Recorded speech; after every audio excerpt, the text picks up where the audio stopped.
जय हिंद दोस्तों आज हम लोग फिर से एक आर्मी नर्सिंग असिस्टेंट के 50 प्रीवियस ईयर क्वेश्चन यहाँ पे करने वाले। इन जो 50 क्वेश्चन आज हम लोग यहाँ पे जो कर रहे हैं, अगर किसी ने ये मान चलना है कि 50 क्वेश्चन में 35 क्वेश्चन के सही आंसर वहां पे दे देता है, तो ये मान चलते हैं कि उसकी तैयारी सही चल रही है और जो हमारा आने वाला आर्मी नर्सिंग का एग्जाम है वहां पे उसका एग्जाम भी क्लियर होने के पूरे चांस वहां पे रहेंगे।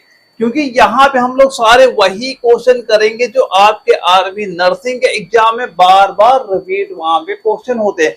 तो सबसे पहले यहाँ पे हम जितने क्वेश्चन आपको कराएं सारे क्वेश्चन आप नोट करते चल रहे हैं, क्योंकि होता है क्या है, जब भी नर्सिंग का पेपर लगेगा तो सबसे ज्यादा वहां पे आपके रिपीटेड क्वेश्चन वहां पूछे जाते हैं।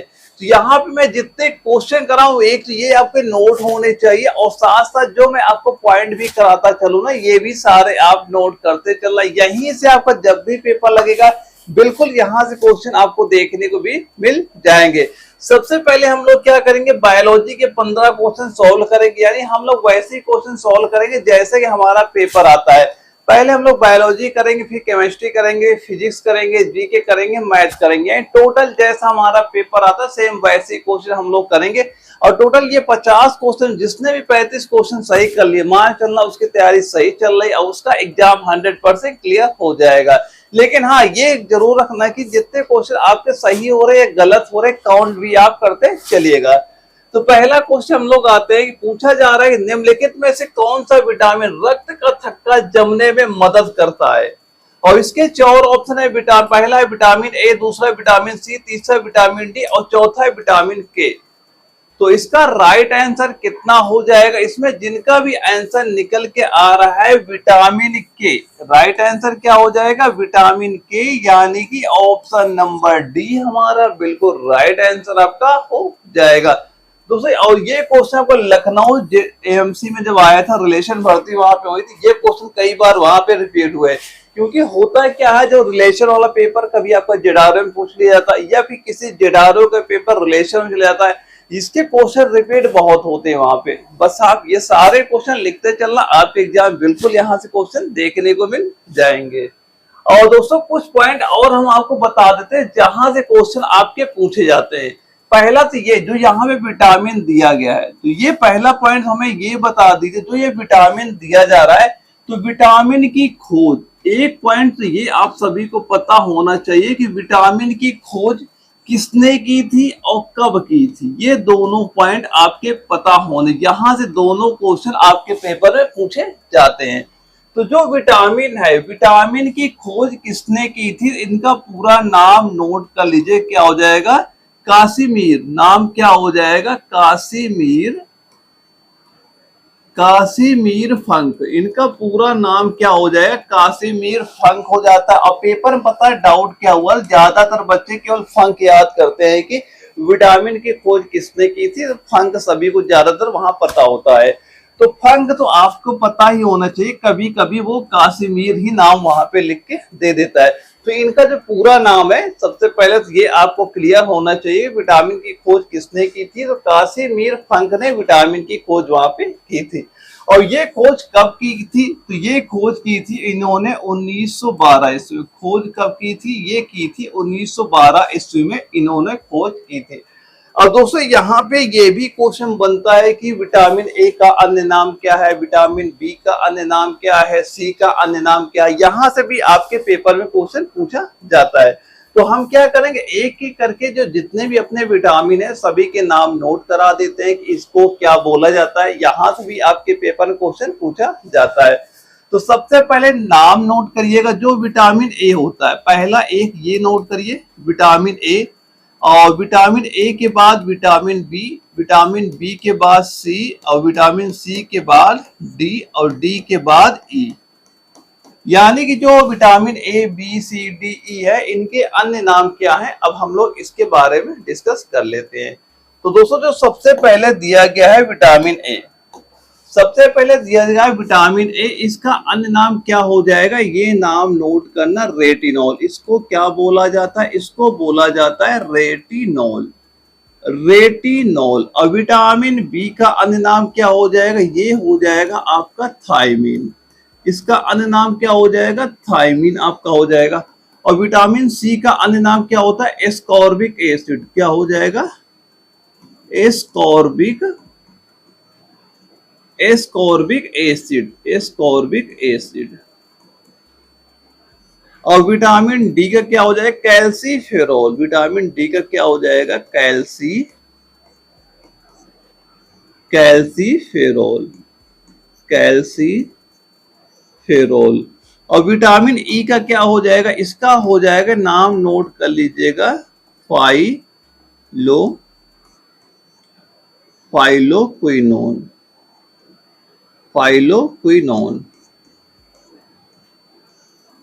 ये सारे नाम आपके क्लियर होने चाहिए। पहला तो ये पता होना चाहिए विटामिन की खोज किसने की थी, ये की थी कासिमिर फंक ने 1912 में की थी। विटामिन ए को क्या बोलते हैं, रेटिनॉल बोलते हैं।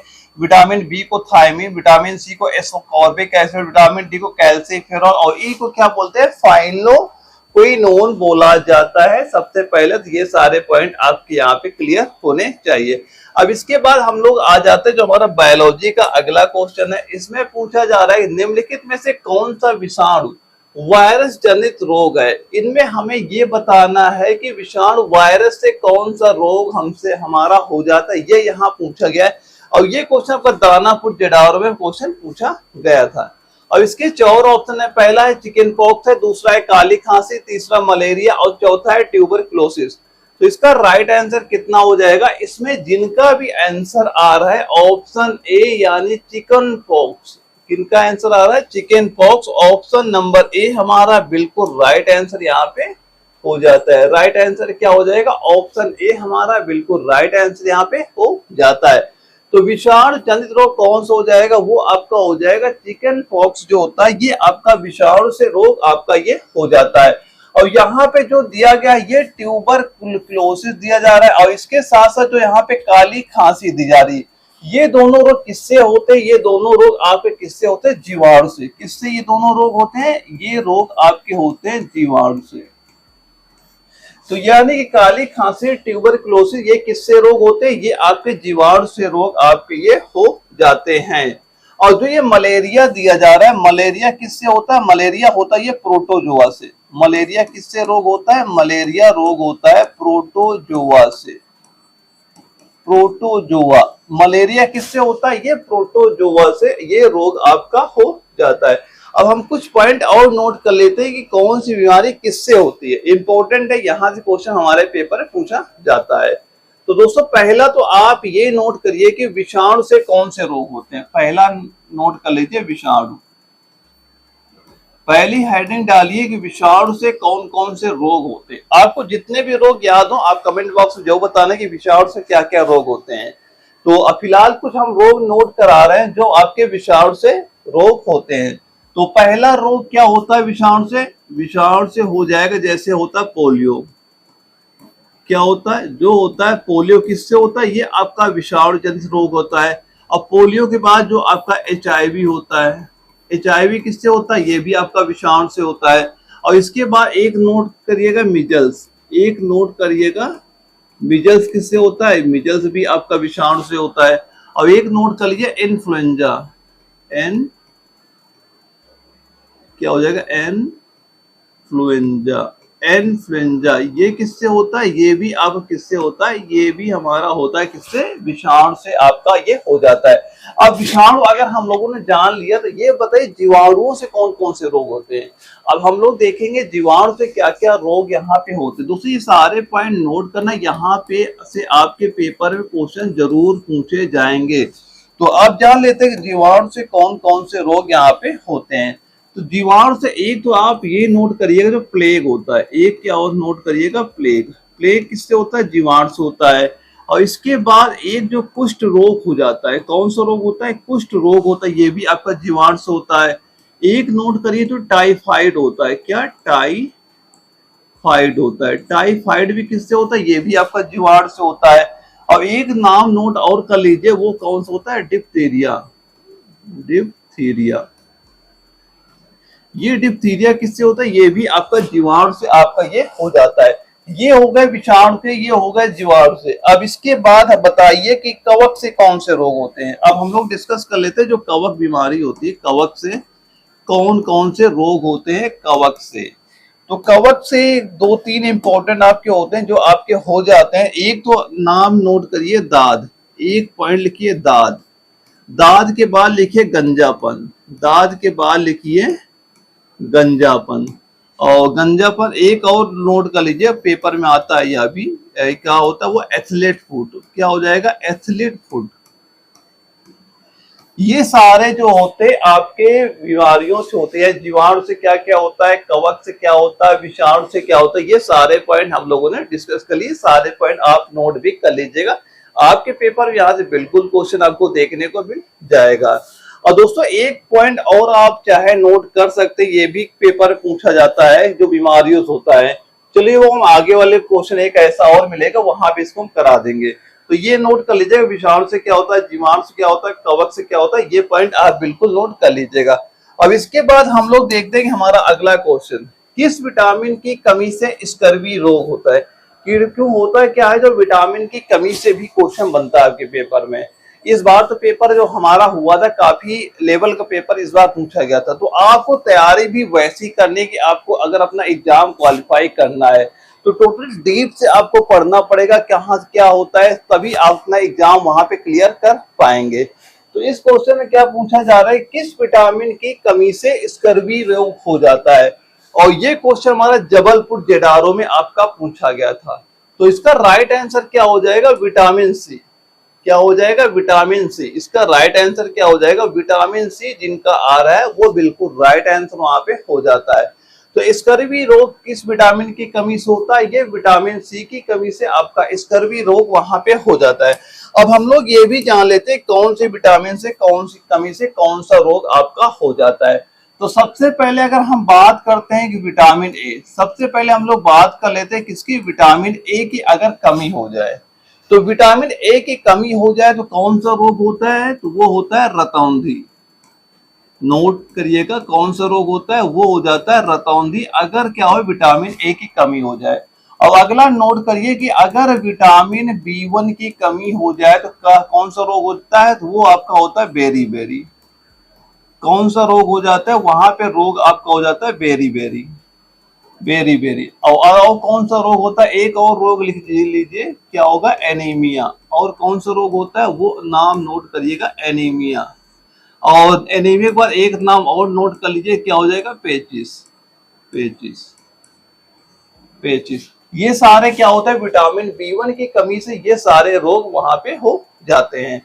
अब इसके बाद एक ये बताइए कि अगर विटामिन सी की कमी हो जाए, अगर विटामिन सी की कमी हो जाए तो क्या होता है, विटामिन सी के अभी हम लोगों ने डिस्कस कर लिया कौन सा रोग होता है, वो होता है स्कर्वी, स्कर्वी रोग। अगला बताइए कि अगर विटामिन डी की कमी हो जाए तो कौन सा रोग होता है, तो क्या होता है, बच्चों में कौन सा रोग हो जाता है, बच्चों में कौन सा रोग होता है, वो होता है रिकेट्स। बच्चों में कौन सा रोग होता है, ये होता है आपका बच्चों में रोग। किसमें होता है, ये रोग हो जाता है बच्चों में। अब बच्चों में चलो ये रोग हो गया, तो बड़ों में कौन सा रोग होता है, ये भी नाम नोट कर लीजिए, क्या हो जाएगा, osteo Malaysia, osteo Malaysia, osteo Malaysia. ये किसमें होता है, ये आपका बड़ों में रोग होता है, बड़ों में ये। और दोनों में डिफरेंट क्या होता है, बच्चों में जो रिकेट्स रोग होता है इसमें क्या होता है, जो उनकी हड्डियां होती हैं वो टेढ़ी पड़ जाती हैं। और जो ये ऑस्टियो मलेशिया क्या होता है, ये क्या जो बड़े हो जाते हैं उनकी जो हड्डियां क्या होती है, कमजोर हो जाती है, हड्डियों में छोटे छोटे छेद वहां पे हो जाते हैं, और जिसकी वजह से होता है क्या, उनकी जो हड्डियां होती है वो कमजोर हो जाती है। इसको क्या बोलते हैं, ऑस्टियो मलेशिया रोग बोलते हैं। और रिकेट्स किसको बोलते हैं, जो उनकी हड्डियां टेढ़ी वहां पे हो जाती है, उसको क्या बोलते हैं, रिकेट्स वहां पे बोला जाता है। अब अगर विटामिन ए की कमी हो जाए, अगर विटामिन ए की कमी हो जाए तो क्या हो जाता है, वो हो जाता है जनन शक्ति कमजोर होना। क्या हो जाता है, वो हो जाती है जनन शक्ति, जनन शक्ति कमजोर या कम, जनन शक्ति क्या होगी, कम हो जाएगी। और वहीं पे अगर विटामिन के की कमी हो जाए, विटामिन के की कमी हो जाए तो क्या होता है, रक्त का जो थक्का होता है, यानी कि जो रक्त का थक्का, रक्त का थक्का ना जमना, रक्त का थक्का ना जमुना, ये दिक्कत वहां पे आपकी हो जाती है। तो ये सारे विटामिन से कौन कौन से रोग होते हैं ये भी सारे आपके वहां पे क्लियर होने चाहिए।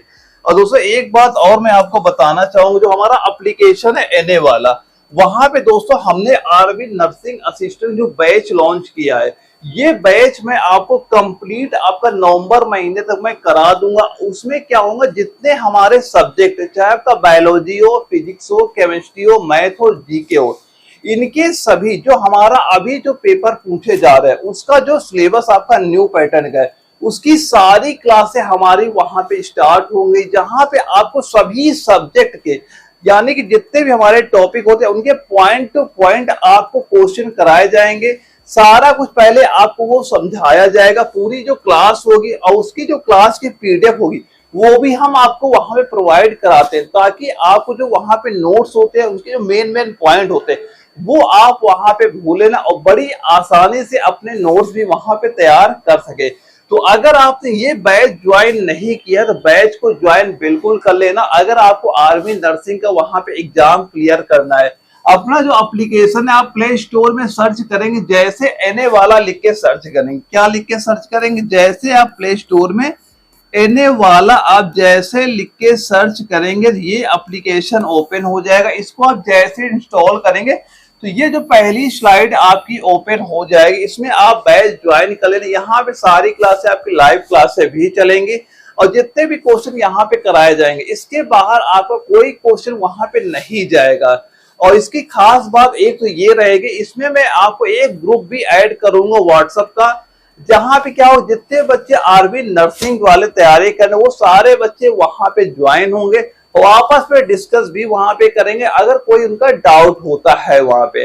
तो अगर आपने बैच ज्वाइन ना कर रखा हो, बैच ज्वाइन कर लेना। और इसका जो एप्लीकेशन लिंक है मैंने कमेंट बॉक्स में भी दे रखा है, अब कमेंट बॉक्स जैसे ही जाएंगे बैच ज्वाइन कर लीजिएगा, लेकिन ये क्लास खत्म करने के बाद तो एप्लीकेशन डाउनलोड करना ना भूलिएगा।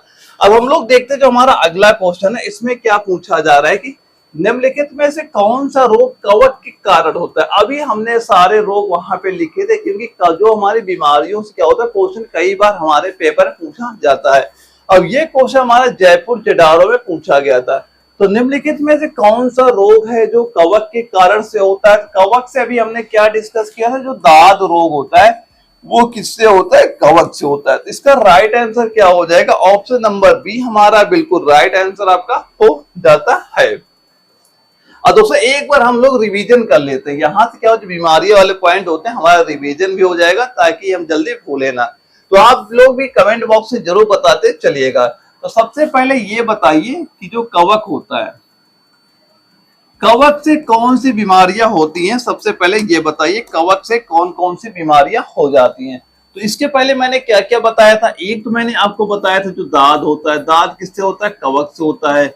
और जो ये गंजापन होता है, गंजापन भी किससे होता है, ये भी आपका कवक से होता है। और जो ये एथलीट फूट होता है, क्या होता है, एथलीट फूट होता है, ये भी किससे आपका होता है, ये भी आपका किससे हो जाएगा, ये भी हमारा कवक से हो जाता है। अब कवक हो गया। अब कवक के बाद कुछ पॉइंट और हमें बताइए कि कवक तो हम लोग को जान लिया कौन सी बीमारी होती है। अब ये बता दिए जीवाणु। अब ये जो जीवाणु होते हैं, बताइए जीवाणु से कौन कौन से रोग होते हैं। अब हम लोग डिस्कस कर लेते हैं जीवाणु से कौन सी बीमारियां होती हैं। तो जीवाणु से हम लोगों ने क्या जाना था, एक तो जाना था तपेदिक, कौन सी बीमारी है, एक तो जाना था हमने तपेदिक बीमारी होती है। एक जाना था हैजा, हैजा भी किससे होता है, ये भी आपका जीवाणु से होता है, हैजा हो गया। हैजा के बाद एक होता है टाइफाइड, एक क्या होता है टाइफाइड, टाइफाइड हो गया। टाइफाइड के बाद एक हम लोगों ने डिस्कस किया था प्लेग के बारे में, और प्लेग के बारे में एक डिस्कस किया था कुष्ठ रोग, एक क्या डिस्कस किया कुष्ठ रोग। ये सारे किससे हो जाते हैं, जीवाणु से। ये सारी बीमारियां वहां पे आपकी हो जाती हैं। अब इसके बाद बता, जीवाणु तो हो गया, अब बताइए विषाणु। अब जीवाणु तो हम लोगों ने जान लिया, जीवाणु के बाद बताइए विषाणु से कौन सी बीमारियां होती हैं। अब एक एक करके जो विषाणु से बीमारी होती है वो भी हम लोग डिस्कस कर लेते हैं। तो विषाणु से क्या क्या होता है, एक तो हमने वो डिस्कस किया था चिकन पॉक्स, एक क्या डिस्कस किया था, इसके पहले जो क्वेश्चन आया था वहां पे हमने नोट किया था चिकन पॉक्स, चिकन पॉक्स हो गया। और एक हमने पॉइंट लिखाया था आपका HIV का भी पॉइंट वहां पे नोट कराया था। एक नोट कराया था मैंने मिजल्स का, एक नोट कराया था मिजल्स का। ये सारे किससे होते हैं? ये सारे आपके विषाणु से हो जाते हैं। और दोस्तों इसके बाद एक पॉइंट और नोट करिएगा, जो तपेदिक होता है, इसका एक क्वेश्चन ये पूछा जाता है तपेदिक वाले से, ये कौन से बैक्टीरिया से होता है, यानी तपेदिक रोग होता है ये कौन से बैक्टीरिया से आपका ये रोग होता है। तो इसका बैक्टीरिया लिख लीजिए, क्या होता है वो? माइक्रोबैक्टीरियम। क्या होता है? माइक्रो, नाम नोट करिएगा, माइक्रोबैक्टीरियम, बैक्टीरियम। जो कवक बीमारी होती है किससे होती है? ये होती है आपकी माइक्रोबैक्टीरियम के कारण से ये आपका वहां पे हो जाता है। और दोस्तों जो ये हैजा है, अब ये बताइए जो हैजा होता है, हैजा कौन से विषाणु से होता है? ये भी क्वेश्चन पूछा जाता है।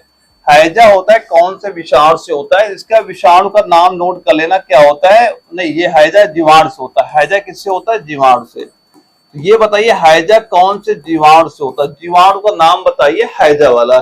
तो कौन सा हो जाता है? वो आपका होता है विद्रियो। क्या हो जाएगा? विद्रियो। और आगे क्या हो जाएगा? कॉलरी। ये आपका जीवाणु हो जाएगा। विद्रियो कॉलरी जीवाणु से क्या होता है? हैजा बीमारी वहां पे हो जाती है। दोस्तों यहाँ पे मैं जो पॉइंट आपको नोट करा रहा हूँ ना, यकीन मान चलना, आपको जब भी पेपर लगेगा यहाँ से क्वेश्चन बिल्कुल मिलेंगे। बस मैं जितने क्वेश्चन करा रहा हूँ आप क्वेश्चन लिखते चलिएगा, उनके मैं जो पॉइंट आपको इंपॉर्टेंट पॉइंट भी नोट करा रहा हूँ ये भी आप लिखते चलना। आप जब भी पेपर देने जाएंगे ना, यहाँ से आपको बिल्कुल क्वेश्चन देखने को मिल जाएंगे। लेकिन मैं जितने जो चीजें आपको बता रहा हूँ बस वो चीजें आप करते चलिए। और जो मैंने एप्लीकेशन में अपना जो बैच लॉन्च किया उसको भी ज्वाइन कर लेना, अगर आप ये चाहते हैं कि हमारा 100% एग्जाम क्लियर हो। एक बार तैयारी करके देखना, आपका एग्जाम एक ही बार में क्लियर आपका वहां पे हो जाएगा। और इसके बाद हम लोग जान लेते हैं, और एक पॉइंट ये नोट कर ले, जो कोविड-19 दिया है, ये बताइए कोविड-19 का वायरस का नाम क्या होता है? तो ये कौन से वायरस से आपका कोविड-19 होता है? इसका वायरस लिख लीजिए, क्या होता है? CARS, शार्स, COV। ये हमारा वायरस होता है जिससे कारण क्या होता है? कोविड होता है। और जो कोविड किसी को हो जाता है तो सबसे ज्यादा वो अटैक कहाँ पे करता है? तो अटैक कहाँ पे करता है? वो आपका अटैक करता है फेफड़ों में। सबसे पहले ये अटैक कहाँ पे करेगा? ये फेफड़ों में आपका सबसे पहले ये आपका अटैक करता है, यानी सबसे पहले ये फेफड़ों को ही प्रभावित आपका करता है। और इसके बाद हम लोग जानते हैं कि हमारा अगला क्वेश्चन है, इसमें पूछा गया है जातियां व प्रजातियां हैं जो अब उन जगहों में भी नहीं देखने को मिलती है जहां पे वह पहली पाई जाती है। इन 4 ऑप्शन बताया उन्हें क्या बोला जाता है। और ये क्वेश्चन हमारा जबलपुर जटारू में पूछा है। दोस्तों आप काउंट करते भी चलिएगा कि आपका स्कोर कितना अभी यहाँ पे पहुंच रहा है। तो इसमें बताइए लुप्त बोलते हैं, संकटग्रस्त बोलते हैं, सामान्य बोलते हैं, सुवेद बोलते हैं। तो इसमें जिनका भी यहाँ पे आंसर आ रहा है लुप्त, जिनका भी आंसर आ रहा है लुप्त, ऑप्शन ए उनका बिल्कुल राइट आंसर आपका हो जाता है। और दोस्तों एक दो पॉइंट और नोट कर लीजिए कि लुप्त क्या होता है। और ये बताइए जो आपके विलुप्त प्राणी होते हैं, सबसे पहले आपको ये भी पता होना चाहिए जो विलुप्त होते हैं। विलुप्त किनको बोला जाता है? विलुप्त प्राणी किसको बोलते हैं? तो विलुप्त किसको बोला जाता है? विलुप्त उनको घोषित किया जाता है कि जो जिस प्रजाति के सदस्य अब जीवित नहीं है, जिनके सदस्य क्या हो गए? अब जीवित नहीं है, जो अब जीवित नहीं है यानी वो विलुप्त हो चुके हैं। तो विलुप्त किसको बोलते हैं? जो जीवित नहीं है वो विलुप्त उन्हें बोला जाता है। एक तो ये पॉइंट आपका नोट पता होना चाहिए। अब जैसे कि कुछ जानवर लिख लीजिए जो आपके फिलहाल विलुप्त हो चुके हैं, कुछ जानवरों के नाम आप नोट कर लीजिए जो अब क्या हो गए? विलुप्त हो गए हैं।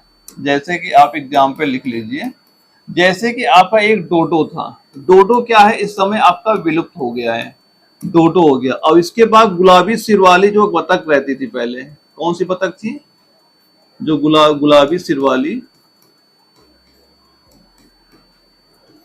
गुलाबी, यहां से भी क्वेश्चन आपके पेपर में पूछा जाता है। गुलाबी सिर वाली बतख, गुलाबी सिर वाली जो बतख थी पहले, बतख, ये अब क्या हो गए? विलुप्त हो गए हैं। तो विलुप्त कौन से होते हैं? जो फिलहाल अब जीवित नहीं, यानी हम लोग कहीं पे देखने को नहीं मिलते, वो कौन कैसे हो जाते हैं? वो आपके विलुप्त जीव हो जाते हैं वहां पे।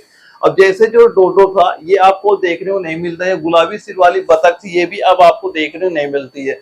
तो ये सारे क्या हो गए, विलुप्त प्राणी आपके हो गए। यानी जो IUCN था, यानी कि IUCN ने इनको विलुप्त प्राणी घोषित कर दिया है। तो ये सारे पॉइंट आपके यहाँ पे क्लियर होने चाहिए। अब अगला हम लोग क्वेश्चन देख लेते हैं। इसमें पूछा जा रहा है कि एक स्थलीय परतंत्र में हरे पौधे अपनी पत्तियों पर पड़ने वाली सूर्य प्रकाश की ऊर्जा के लगभग कितने प्रतिशत को सोख लेते हैं और इसे खाद्य ऊर्जा में बदल लेते हैं। और चार ऑप्शन हमारे क्या है, पहला 5%, दूसरा 10%, तीसरा 20% और चौथा 1%। और ये क्वेश्चन नागपुर जेडारो में पूछा गया। और यहाँ से एक क्वेश्चन और कई बार आपके पेपर में रिपीट होता है, इसके बाद हम लोग उसके बारे में डिस्कस करेंगे। तो इसका सबसे पहले राइट आंसर आप जान लीजिए कि इसका राइट आंसर क्या हो जाएगा। यहाँ पे जो ऑप्शन 1 है, यानी परसेंटेज क्या हो जाएगा, 1%। कितना परसेंट होता है, 1% होता है। यानी ऑप्शन डी जिनका भी आ रहा है वो बिल्कुल राइट आंसर वहां पे हो जाता है। तो दोस्तों एक पॉइंट और यहाँ पे नोट करिएगा, जो पेपर में आपके पूछा जाता है कि सबसे पहले ये बताइए जो प्रकाश संश्लेषण होता है, ये बताइए जो प्रकाश संश्लेषण होता है क्या होता है। प्रकाश जो संश्लेषण होता है, प्रकाश संश्लेषण, प्रकाश संश्लेषण मतलब अधिकतम किस रंग में होता है, अधिकतम ये बताइए अधिकतम किस रंग में होता है, अधिकतम किस रंग में होता है, किस रंग में होता है। ये पेपर में कई बार आपके क्वेश्चन पूछा गया, प्रकाश संश्लेषण अधिकतम किस रंग में होता है। तो इसका आंसर बताइए क्या हो जाएगा। तो बताइए इसका आंसर क्या होगा। इंपॉर्टेंट क्वेश्चन, कई बार पेपर में आपके ये क्वेश्चन पूछा गया है। तो जो आपका प्रकाश संश्लेषण होता है ये अधिकतम किस रंग में होता है, ये आपका हो जाएगा जो लाल रंग होता है। कौन सा रंग हो जाएगा, लाल रंग। तो राइट आंसर क्या हो जाएगा, लाल रंग हमारा बिल्कुल राइट आंसर आपका हो जाता है। ये पॉइंट आपको क्लियर होना चाहिए, ये इंपॉर्टेंट पॉइंट है। यहाँ से पेपर में कई बार क्वेश्चन आपके ये पूछा जा चुका है। और इसके बाद हम लोग देखते हैं जो हमारा अगला क्वेश्चन, इसमें पूछा जाए कि जुगाली करने वाले पशु जैसे कि मवेशियों में से जीवाणु बैक्टीरिया यानी जो सेलुलोज में पाचन में मदद करता है। इन 4 ऑप्शन बताना है कि किसमें पाचन में ये मदद करता है। और ये क्वेश्चन हमारा जयपुर जेडारो में आपका पूछा भी गया था। तो इसका राइट आंसर बताइए, राइट आंसर इसका कितना हो जाएगा। तो इसमें जिनका आंसर आ रहा है रूमेन, जिनका आंसर निकल के आ रहा है रूमेन, यानी कि ऑप्शन डी हमारा बिल्कुल राइट आंसर आपका यहाँ पे हो जाता है। और दोस्तों कभी आपसे ये पूछा जाए कि जो मानव शरीर में पाचन कहाँ से स्टार्ट होता है, अगर ये भी क्वेश्चन आपका बन सकता है और पूछा भी गया है कि मानव शरीर में पाचन कहाँ से स्टार्ट होता है, तो पाचन कहाँ से स्टार्ट होता है, वो होता है मुख से। कहाँ से स्टार्ट होता है, मुख से। अगर कभी क्वेश्चन पूछा जाए मानव शरीर में भोजन का पाचन, एक पॉइंट तो ये नोट कर लीजिएगा, इंपॉर्टेंट पॉइंट है। मानव शरीर में भोजन का पाचन, मानव शरीर में भोजन का पाचन, भोजन का पाचन, पाचन कहां से होता है, कहां से शुरू होता है। तो कहां से शुरू होता है, एक पॉइंट तो ये आपको पता होना चाहिए, कहां से शुरू होता है। इसका राइट आंसर क्या हो जाएगा, मुख गुहा। क्या हो जाएगा, मुख गुहा से, मुख गुहा से ये स्टार्ट होता है। और इसमें होता है क्या है, इसमें जो आपका टाइलिन एंजाइम क्या होता है, कार्बोहाइड्रेट को सरल शर्करा में आपका तोड़ देता है।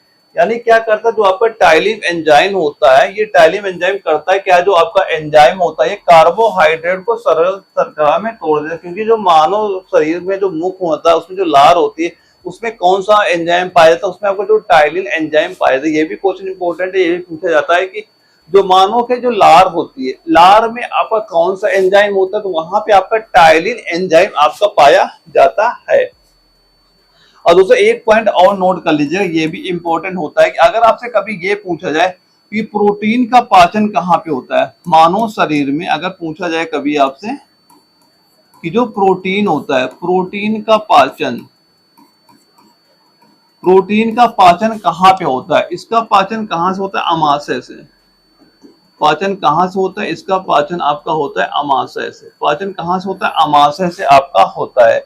और अगर कभी ये पूछा जाए कि जो हम लोग खाना खाते हैं उसका पूर्ण पाचन कहाँ पे होता है, अगर पूर्ण पाचन कहाँ से होता है ये भी आप नोट कर लीजिए कि अगर कभी पूछा जाए कि पूर्ण पाचन कहाँ पे होता है, तो पूर्ण पाचन कहाँ पे हो जाएगा, ये आपका हो जाएगा छोटी आंत। इसका राइट आंसर क्या हो जाएगा, वो हो जाएगा छोटी आंत। राइट आंसर क्या हो जाएगा, वो हो जाएगा छोटी आंत, हमारा बिल्कुल राइट आंसर यहाँ पे आपका हो जाता है। और अगला क्वेश्चन हम लोग देखते हैं 8 नंबर, देखते हैं कि रोग केवल कम अवधि तक रहते हैं। कौन से रोग ऐसे हैं जो केवल कम अवधि तक रहते हैं? और ये क्वेश्चन आपका लखनऊ एमसी सेंटर में आपका पूछा गया था, और जिसके 4 ऑप्शन दिए गए। पहला है दीर्घकालिक, दूसरा है वंशानुगत, तीसरा है आनुवांशिक और चौथा है तीव्र। तो इसका राइट आंसर बताइए क्या होगा। तो इसमें जिनका आंसर निकल के आ रहा है, यानी कि इसका राइट आंसर क्या हो जाएगा, तीव्र। यानी जिनका ऑप्शन डी आ रहा है वो बिल्कुल राइट आंसर आपका यहाँ पे हो जाता है। और दोस्तों जो वंशागुणित रोग कौन से होते हैं, ये भी जान लीजिए कि कभी एक पेपर क्वेश्चन पूछा गया कि वंशागुणित रोग कौन कौन से होते हैं। तो इसके कौन कौन से होते हैं, एक जैसे आपका डायबिटीज होता है। कौन सा रोग होता है, डायबिटीज। एक नाम लिखिए, डायबिटीज। डायबिटीज ज्यादातर क्या होता है, ये भी वंशागुणित श्रेणी में आपका आता है, डायबिटीज हो जाता है। और इसी में आपका जो हीमोफीलिया आता है, एक तो आता है हीमोफीलिया। हीमोफीलिया भी आपका किसमें आता है, ये आपका वंशानुगत रोग में आपका ये आ जाता है। और एक आता है वर्णांता। एक क्या आता है, वर्णांता।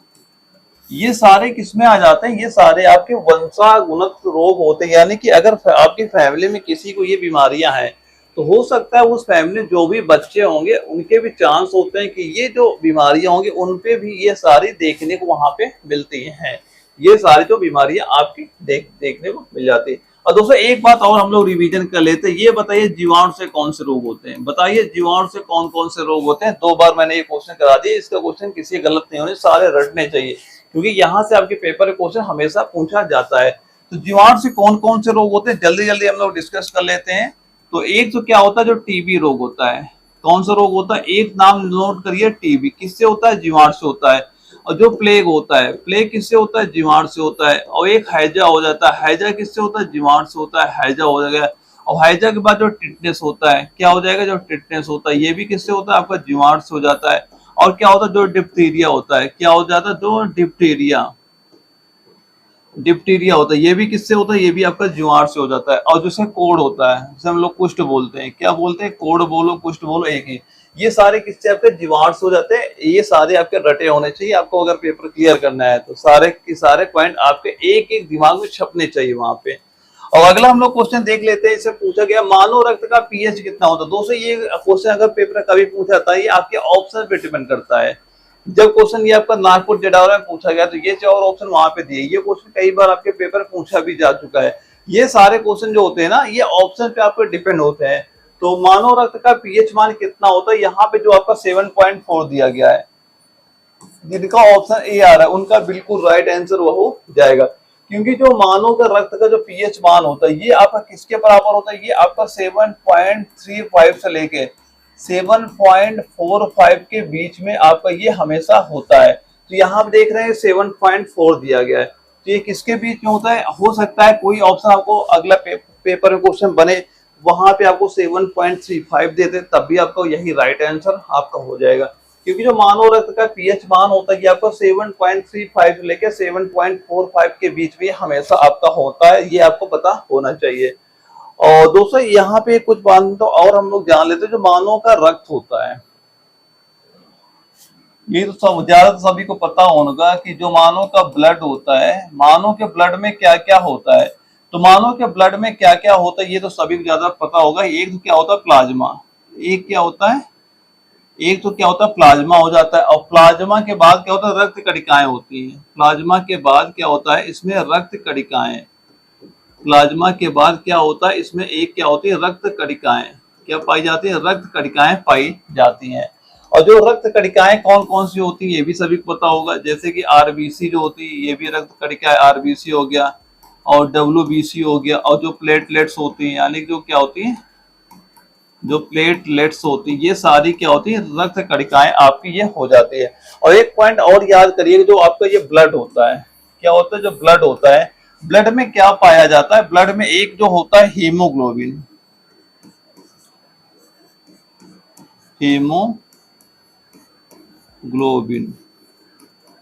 हीमोग्लोबिन के कारण से क्या होता है, जो ब्लड का जो कलर होता है कैसा होता है, लाल होता है, क्योंकि ब्लड में क्या होता है, जो हीम एक आयन होता है जो आपका Fe होता है, जिसके कारण से क्या होता है, आपका जो ब्लड होता है उसका कलर कैसा होता है, उसका आपका कलर रेड वहां पे होता है। और दोस्तों जो आपका ये हीमोग्लोबिन होता है, हीमोग्लोबिन का कार्य क्या होता है, हीमोग्लोबिन का मेन कार्य यही होता है कि ऑक्सीजन को पूरे शरीर में ले जाना। यानी इसके बाद अगर कभी ये पूछा जाए कि मानव शरीर में अगर हीमोग्लोबिन की कमी हो जाए, अगर ये क्वेश्चन पूछा जाए कि मानव शरीर में अगर हीमोग्लोबिन की कमी हो जाए तो कौन सा रोग हो जाता है, तो मानव शरीर में अगर हीमोग्लोबिन की कमी हो जाती है कौन सा रोग होता है, तो रोग का नाम भी नोट कर लीजिए, कौन सा रोग होता है, वो होता है एनीमिया।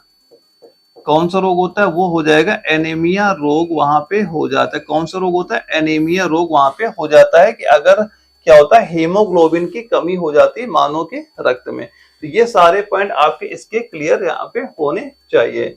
और दोस्तों एक बार और बताइए, जो मानव का रक्त होता है अगर इसका पीएच मान 7.35 से लेकर 7.45 के बीच में, तो ये बताइए जो ब्लड होगा ये अम्लीय होगा कि क्षारीय होगा। ये भी क्वेश्चन आपका पेपर पूछा जा चुका है कि जो ब्लड होता है वो अम्लीय होता है क्षारीय होता है। तो ब्लड की प्रकृति कैसी हो जाएगी, वो हो जाएगी क्षारीय। कैसी प्रकृति हो जाएगी, वो हो जाएगी क्षारीय प्रकृति। कैसी प्रकृति होगी, क्षारीय प्रकृति हो जाएगी। ये भी सब पॉइंट आपका यहाँ पे क्लियर होना चाहिए। अब हम लोग देखते हैं जो हमारा अगला क्वेश्चन, इसमें पूछा गया निम्नलिखित में से कौन सी एक लुप्त प्रजाति है। अभी हम लोगों ने इसके पहले एक क्वेश्चन किया था, वहां पे इस क्वेश्चन हम लोगों ने डिस्कस भी किया था, और ये क्वेश्चन हमारा दानापुर जडाउर में आपका पूछा भी गया था। तो निम्नलिखित में कौन सी एक लुप्त प्राय प्रजाति हो जाएगी, वो कौन सी हो जाएगी, वो आपकी हो जाए गुलाबी सिर वाली जो बतख है। ये क्या होगी, मतलब विलुप्त हो चुकी, यानी अब ये जो गुलाबी सिर वाली जो बतख थी ये अब हमें देखने को नहीं मिलती। इसका राइट आंसर क्या हो जाएगा, गुलाबी सिर वाली जो बतख दिया जा रहा है वो बिल्कुल राइट आंसर आपका हो जाएगा। और ये बतख आपकी पाई कहाँ पे जाती थी, तो ये जो गंगा का मैदानी क्षेत्र कहाँ पाई जाती थी, ये बतख आपकी पाई जाती थी गंगा के मैदानी क्षेत्र में। कहाँ पाई जाती थी, गंगा के मैदानी क्षेत्र में ये बतख आपकी वहां पे पाई जाती। और कहाँ पाई जाती थी, और ये पाई जाती थी बांग्लादेश में। और कहाँ पाई जाती थी, ये बतख पाई जाती थी आपकी बांग्लादेश में। बांग्लादेश हो गया। और बांग्लादेश के साथ कहाँ पे पाई जाती थी, ये आपकी पाई जाती थी म्यांमार में। और कहाँ पाई जाती थी, म्यांमार में। यानी कि ये गुलाबी बतख कहाँ पाई जाती है, बांग्लादेश में पाई जाती है, म्यांमार हो गया, गंगा का मैदानी क्षेत्र हो गया, वहां पे ये बतख आपकी वहां पे पाई जाती थी। और इसके बाद हम लोग जानते हैं जो हमारा अगला क्वेश्चन, इसमें पूछा गया है कि निम्नलिखित में से कौन सा एंजाइम वसा को तोड़ने में मदद करता है। और इसके 4 ऑप्शन, पहला है लाइपेज, दूसरा है ट्रिप्सिन, तीसरा है राइबोन्यूक्लोज और चौथा है एमाइलेज। तो इसका राइट आंसर क्या हो जाएगा, तो इसका राइट आंसर नोट करिएगा। इसमें जिनका भी आंसर निकल के आ रहा है लाइपेज, क्या हो जाएगा, लाइपेज हो जाएगा। यानी कि ऑप्शन नंबर ए हमारा बिल्कुल राइट आंसर आपका हो जाता है। और दोस्तों जो आपका ये लाइपेज एंजाइम होता है ये कहाँ से स्रावित होता है, तो ये भी जान लीजिए जो लाइपेज एंजाइम होता है कहाँ से स्रावित होता है, ये आपका छोटी आंत से। कहाँ स्रावित होता है, ये होता है जो छोटी आंत है, छोटी आंत से ये आपका वहां पे स्रावित होता है। और ये क्या करता है, ये एंजाइम करता है क्या, शरीर में जो वसा को तोड़ने में ये आपका मदद करता है। और दोस्तों यहाँ पे जो आपका एमाइलेज दिया जा रहा है, एमाइलेज कहाँ से होता है, तो एमाइलेज क्या करता है, ये कार्बोहाइड्रेट या स्टार्च को ग्लूकोज एवं माल्टोज में तोड़ देता है। किसमें तोड़ देता है, ये कार्बोहाइड्रेट या स्टार्च को ग्लूकोज एवं माल्टोज में आपका एमाइलेज एंजाइम होता है उसमें आपका ये तोड़ देता है। और इसके बाद जो ट्रिप्सिन एंजाइम दिया जा रहा है, ट्रिप्सिन एंजाइम के बारे में भी आपको एक पॉइंट क्लियर होना चाहिए कि ट्रिप्सिन एंजाइम क्या होता है, ये कहाँ से स्रावित होता है, ये नोट कर लीजिए, इंपॉर्टेंट ये पेपर पूछा जाता है। कहाँ स्रावित होता है, ये आपका अग्न्याशय से। कहाँ स्रावित होता है, ये आपका अग्न्याशय, अग्न्याशय। ये कहाँ स्रावित होता है, ये आपका अग्न्याशय से स्रावित होता है। और ये प्रोटीन में पाचन में मदद करता है। और किसके पाचन में मदद करता है, ये जो होता है प्रोटीन के पाचन में ये मदद करता है। किसके पाचन में मदद करेगा, इंपॉर्टेंट है, लिख लीजिएगा कि जो आपका प्रोटीन होता है, प्रोटीन के पाचन में, प्रोटीन के पाचन में ये आपका मदद करता है, मदद करता है। कि जो अग्न्याशय से निकलता है ये हमारा ट्रिप्सिन एंजाइम, और ये प्रोटीन के पाचन में आपका ये मदद करता है। ये पॉइंट आपका वहां पे क्लियर होना चाहिए। और जो ये आपका राइबोन्यूक्लियोज दिया जा रहा है, ये क्या करता है, जो एंजाइम होगा इसका कार्य क्या होता है, आरएनए में अणुओं का विभाजन करना। इसका कार्य क्या होता है, जो आप ये आरएनए होते हैं, आरएनए के अणुओं का विभाजन करना, आरएनए के अणुओं का, आरएनए के अणुओं का विभाजन करना, आरएनए अणुओं का विभाजन करना, ये इसका यहाँ पे कार्य हो जाता है। ये भी पॉइंट आपके क्लियर होना चाहिए। लाइपेज एंजाइम कहाँ स्रावित होता है, छोटी यहाँ से। ट्रिप्सिन कहाँ स्रावित होता है, अगर न्यासिस करता है। इसका काम क्या होता है, ट्रिप्सिन का प्रोटीन के पाचन में मदद करना होता है। और जो यहाँ पे दिया गया है राइबोक्लोज दिया जा रहा है, ये क्या करता है, ये आरएनए के अणुओं का विभाजन करना, इसका मेन काम वहां पे आपका हो जाता है। और इसके बाद हम लोग देखते हैं जो हमारा अगला क्वेश्चन, इसमें पूछा गया कि मनुष्यों में स्टार्च जैसे कार्बोहाइड्रेट का पाचन निम्नलिखित में से किस भाग में शुरू होता है, इन 4 ऑप्शन बताना है। और ये क्वेश्चन हमारा जबलपुर जटारो में आपका पूछा भी गया था। यानी पहला ऑप्शन है छोटी आंत, दूसरा है मुखगुहिका, तीसरा मलाशय और चौथा है ग्रास नली। तो इसका राइट आंसर कितना होगा ये हमें बताना है। तो इसका राइट आंसर कितना हो जाएगा, इसमें जिनका आंसर निकल के आ रहा है मुखगुहिका, क्या हो जाएगा, मुखगुहिका, यानी ऑप्शन नंबर बी हमारा बिल्कुल राइट आंसर आपका हो जाता है। क्योंकि मनुष्य में जो प्रोटीन के पाचन का प्रारंभ कहाँ पे होता है। अब एक पॉइंट ये बता दीजिए कि अगर कभी ये पूछा जाए कि जैसे इसे पूछा गया मनुष्य में स्टार्च जैसे कार्बोहाइड्रेट का पाचन किस भाग से होता है, तो ये मुखगुहिका से होता है। अगर हमसे ये इसी जगह ये पूछा जाता है कि अगर पूछा जाए कि प्रोटीन का पाचन, अगर आपसे ये पूछा जाए कि जो प्रोटीन का पाचन कहाँ पे होता है, प्रोटीन का पाचन कहां से प्रारंभ होता है, ये लिख लीजिए, प्रोटीन का पाचन कहां से आपका ये प्रारंभ होता है। तो ये कहां से प्रारंभ होता है, इंपॉर्टेंट है, ये भी क्वेश्चन आपके पेपर में पूछा जा चुका है। कहां से होता है, अमाशय से। तो कहां से हो जाएगा, ये हो जाएगा आपका अमाशय से। कहां से हो जाएगा, अमाशय से, बिल्कुल राइट आंसर आपका हो जाता है। और अगर ये पूछा जाता है पूर्ण पाचन कहां पे होगा, इसके पहले हम लोगों ने डिस्कस कर लिया है कि पूर्ण पाचन अगर हमसे पूछा जाता है कि पूर्ण पाचन कहां से होता है, पूर्ण पाचन कहां से होता है, वो होता था छोटी आंत से। पूर्ण पाचन कहां पे होता था, वो होता था छोटी आंत में, पूर्ण पाचन वहां पे होता था। और दोस्तों एक पॉइंट अगर आपसे ये पूछा जाए कि HCl के बारे में, HCl के बारे में, यानी कि जो अमाशय से स्रावित होता है, अमाशय से जो आपका HCl स्रावित होता है, इसका कार्य क्या होता है। तो इसका कार्य क्या होता है, जो भोजन होता है जो हम लोग खाते हैं ना, उसमें जो आपके सूक्ष्म जीव होते हैं, जो भोजन हम लोग खाते हैं उसमें जो आपके सूक्ष्म जीव होते हैं, सूक्ष्म जीव होते हैं, उनको नष्ट करने का कार्य किसका होता है, HCl का कार्य करता है। और HCl कहाँ स्रावित होता है, HCl आपका अमाशय से ये आपका स्रावित होता है। ये भी पॉइंट आपको पता होना चाहिए। और इसके बाद हमारा जो अगला क्वेश्चन आता है, इसमें पूछा गया है WHO के अनुसार यदि किसी व्यक्ति का BMI 18.5 से कम है तो उसे वर्गीकृत किया जाता है अंधा, स्वस्थ, समान से कम वजन या मानसिक रूप से अयोग्य। और ये हमारा जयपुर जटारो में क्वेश्चन आपका पूछा भी गया था।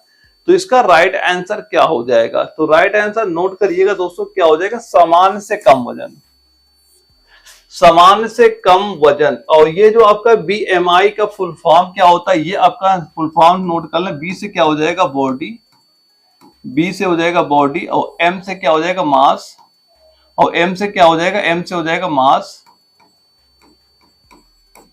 और I से क्या हो जाएगा, इंडेक्स, I से क्या हो जाता है, इंडेक्स। इसका फुल फॉर्म भी पूछा जाता है, सीधा सीधा BMI लिख देगा, उसमें पूछेगा M का फुल फॉर्म क्या होता है, M का फुल फॉर्म क्या हो जाएगा, मास हो जाएगा। और दोस्तों ये इसका एक पॉइंट ये नोट करिए कि जिनका भी 18.5 से कम होता है उनका क्या होता है कि जो उनका वेट है वो समान से कम वजन है, और किससे ज्यादा आपका नहीं होना चाहिए। एक पॉइंट ये भी नोट कर लेना कि अगर किसी भी व्यक्ति का जो BMI होता है, BMI वो 24.9 से किसी का भी ज्यादा नहीं होना चाहिए, इससे ज्यादा आपका होना भी नहीं चाहिए, इससे ज्यादा आपका होना नहीं चाहिए। यानी कि 18.5 से कम भी नहीं होना चाहिए और 24.9 से ज्यादा भी आपका नहीं होना चाहिए। इन दोनों के बीच में अगर है तो कोई दिक्कत वहां पे नहीं, ये दोनों पॉइंट क्लियर होने चाहिए। एक तो BMI का फुल फॉर्म पता होना चाहिए, और किससे ज्यादा नहीं होना चाहिए, किससे कम नहीं होना चाहिए, ये भी आपको पता वहां पे होना चाहिए। और इसके बाद हमारा जो अगला क्वेश्चन आता है, इसमें पूछा गया निम्नलिखित में से कौन सा एक स्थानिक प्रजाति है, निम्नलिखित में से कौन सा एक स्थानिक प्रजाति है, इन 4 ऑप्शन में बताना है। और ये क्वेश्चन हमारा नागपुर जटारो में आपका पूछा भी गया था। दोस्तों यहाँ पे हम जितने भी क्वेश्चन डिस्कस कर रहे हैं सारे आपके वही मैं क्वेश्चन करा रहा हूँ जो आपके आर्मी नर्सिंग एग्जाम में बार बार रिपीट हुआ करते हैं।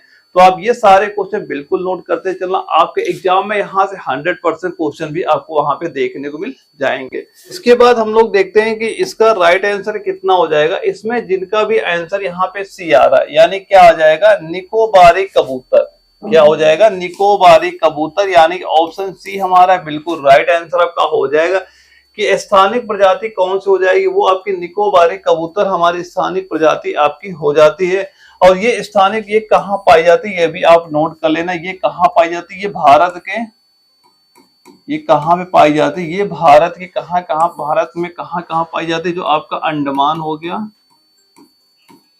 अंडमान, अंडमान और निकोबार, अंडमान और निकोबार में ये आपकी यानी निकोबारी कबूतर वहां पे ये पाया जाता है। ये आपका एक स्थानिक प्रजाति आपका यहाँ पे हो जाता है। अब अगला हम क्वेश्चन लोग देखते हैं निम्नलिखित में कौन सा एक जीवाणु जनित रोग है। ये क्वेश्चन लोगों ने कई बार डिस्कस कर लिया है, क्योंकि यहाँ से क्वेश्चन आपके पेपर कई बार पूछे जाते हैं। तो इसका राइट आंसर कितना हो जाएगा, और ये क्वेश्चन हमारा लखनऊ एएमसी में भी आपका पूछा गया था। इसका राइट आंसर जीवाणु से क्या हो जाएगा, वो आपका कुष्ठ रोग हो जाएगा। कुष्ठ कोड़ कुछ किसी नाम से पूछा जा सकता है। तो राइट आंसर क्या हो जाएगा, ऑप्शन नंबर ए हमारा बिल्कुल राइट आंसर आपका हो जाता है। और दोस्तों यहाँ पे जो आपका ये इबोला दिया गया, रेबीज दिया गया, ये क्या होते हैं, ये किससे आपके होते हैं, ये आपके वायरस से होते हैं। ये किससे रोग होते हैं, ये आपके वायरस से रोग आपके हो जाते हैं, यानी हाइड्रोफोबिया जनित रोग होते हैं। और ये जो रेबीज क्या होता है, रेबीज कहाँ पाया जाता है, कुत्ते की जो लार होती है, कुत्ते काटने से क्या होता है आपका ये रेबीज रोग वहां पे आपका ये हो जाता है। और दोस्तों जो ये आपका मलेरिया दिया गया है, मलेरिया किससे होता है, मलेरिया आपका होता है प्रोटोजोआ से। मलेरिया किससे होता है, प्रोटोजोआ से। मलेरिया किससे होता है, ये आपका होता है प्रोटोजोआ से आपका ये हो जाता है।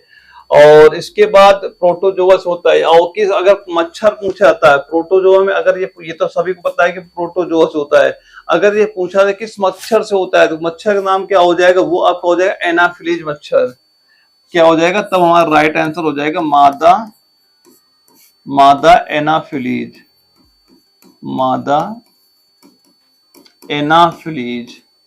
क्या हो जाएगा, मादा एनाफिलीज। यानी नहीं कि मलेरिया प्रोटोजोआ से होने वाली बीमारी है, और जिसकी वाहक क्या होती है, वाहक क्या हो जाएगा, मादा एनाफिलीज। क्या हो गया, जिसकी वाहक, वाहक क्या होती है, मादा एनाफिलीज आपका हो जाता है। इंपॉर्टेंट क्वेश्चन दोस्तों, जो बीमारियां हो गई, विटामिन हो गए, यहाँ से अक्सर आपके पेपर में क्वेश्चन पूछे जाते हैं। तो ये सारे मैं जितने पॉइंट नोट करा रहा हूँ सारे आप क्लियर भी करते चलेगा।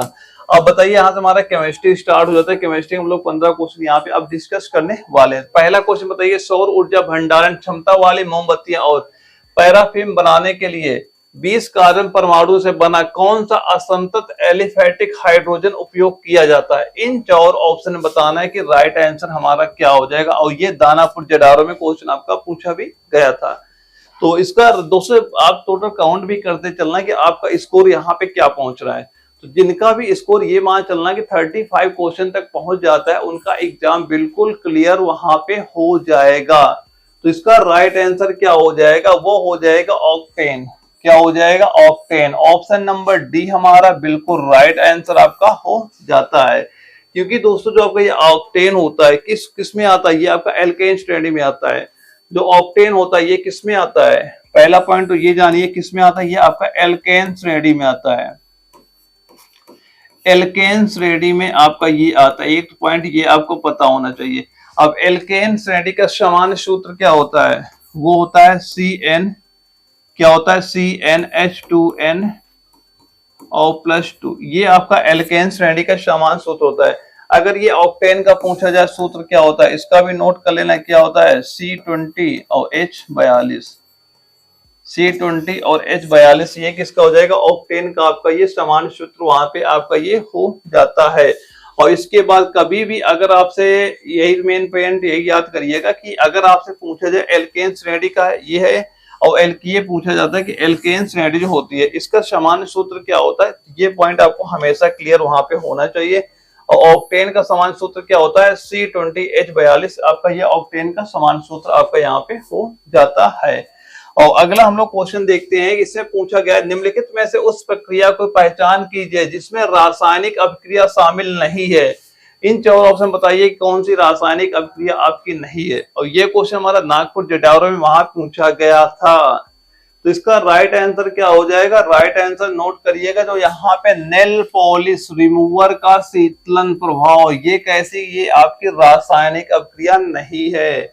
और इसके बाद जो दिया जा रहा है, साबुन के कारण हल्दी का रंग बदलना रासायनिक परिवर्तन है, आम का पकना रासायनिक परिवर्तन है, डिटर्जेंट का उपयोग करके कपड़े साफ करना कैसी प्रक्रिया, रासायनिक प्रक्रिया है।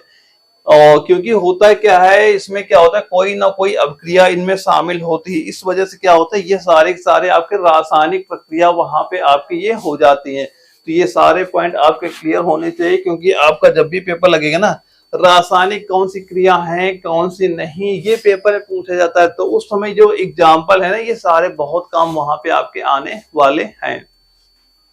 और अगला क्वेश्चन हम लोग देखते हैं, पूछा जा रहा है कार्बन के अपरूपों के संबंध में असंगत शब्द की पहचान कीजिए। हीरा, ग्रेफाइट, टंगस्टन, बंकमिस्टर, क्लोरीन। और ये क्वेश्चन जबलपुर जटावरा में पूछा गया था। बताइए इसमें कौन सा मैच नहीं कर रहा है, यानी इन चार ऑप्शन में कौन सा ऑप्शन ऐसा है जो तीन से भिन्न है। तो इसका राइट आंसर कितना हो जाएगा, राइट आंसर नोट करिएगा जो यहाँ पे टंगस्टन दिया गया है। टंगस्टन क्या हो जाएगा, इनमें से आपका भिन्न हो जाएगा, क्योंकि होता है क्या ना, जो कार्बन के अपरूप होते हैं, नोट करिएगा यहाँ पे पॉइंट कि कार्बन के अपरूप कौन कौन से होते हैं। कार्बन के अपरूप, कार्बन के अपरूप कौन कौन से हैं, तो कार्बन का अपरूप एक तो हमारा क्या होता है, हीरा। एक क्या होता है, जो हीरा है कार्बन का अपरूप है। हीरा के बाद जो ग्रेफाइट है, ग्रेफाइट है ये कार्बन का अपरूप है। ग्रेफाइट के बाद जो शुगर है, शुगर है कार्बन का अपरूप है। शुगर के बाद जो फुलरीन होता है, फुलरीन कार्बन का अपरूप है। और इसके बाद जो चारकोल होता है, क्या होता है, चारकोल, ये भी क्या होता है, कार्बन उसी में अपरूप में आ जाते हैं। ये सारे किसमें होते हैं, कार्बन अपरूप में आते हैं। एक और नोट कर लें, जो आपका बंकमिस्टर होता है, बकमिस्टर यानी क्या, बकमिस्टर, ये भी किसमें आता है, कार्बन के अपरूप में, ये भी आपका यहाँ पे आ जाता है। लेकिन जो टंगस्टन है ये आपका कार्बन अपरूप में नहीं आता। और इसका अगर संकेत की बात करें, इसका संकेत क्या होता है, W होता है। और टंगस्टन का ये होता है, अगर इसका पूछा जाए कि टंगस्टन का बताइए परमाणु क्रमांक क्या होता है, जो टंगस्टन होता है ये बताइए इसका परमाणु क्रमांक क्या होता है टंगस्टन का, तो परमाणु क्रमांक कितना हो जाएगा, वो आपका 74 यहाँ पे हो जाएगा।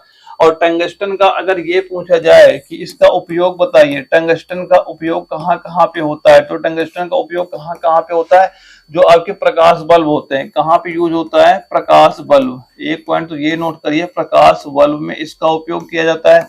और कहाँ पे होता है, जो आपके प्रकाश बल्ब के फिलामेंट लिख लीजिएगा, प्रकाश बल्ब का जो फिलामेंट होता है वहां पे टंगस्टन का यूज आपका ये किया जाता है। और कहाँ पे होता है, जो टेलीविजन ट्यूब होती है, टेलीविजन ट्यूब में भी इसका प्रयोग होता है। तो यह तो एक नोट करिए, प्रकाश बल्ब का जो फिलामेंट होता है उसमें यूज होता है। और एक पॉइंट ये भी नोट करिए कि जो आपके इलेक्ट्रॉनिक और टेलीविजन ट्यूब होते हैं उसमें भी आपका फिलामेंट का प्रयोग वहां पे किया जाता है। ये क्वेश्चन के पेपर पूछा गया था कि टंगस्टन का परमाणु क्रमांक आपका कितना वहां पे होता है।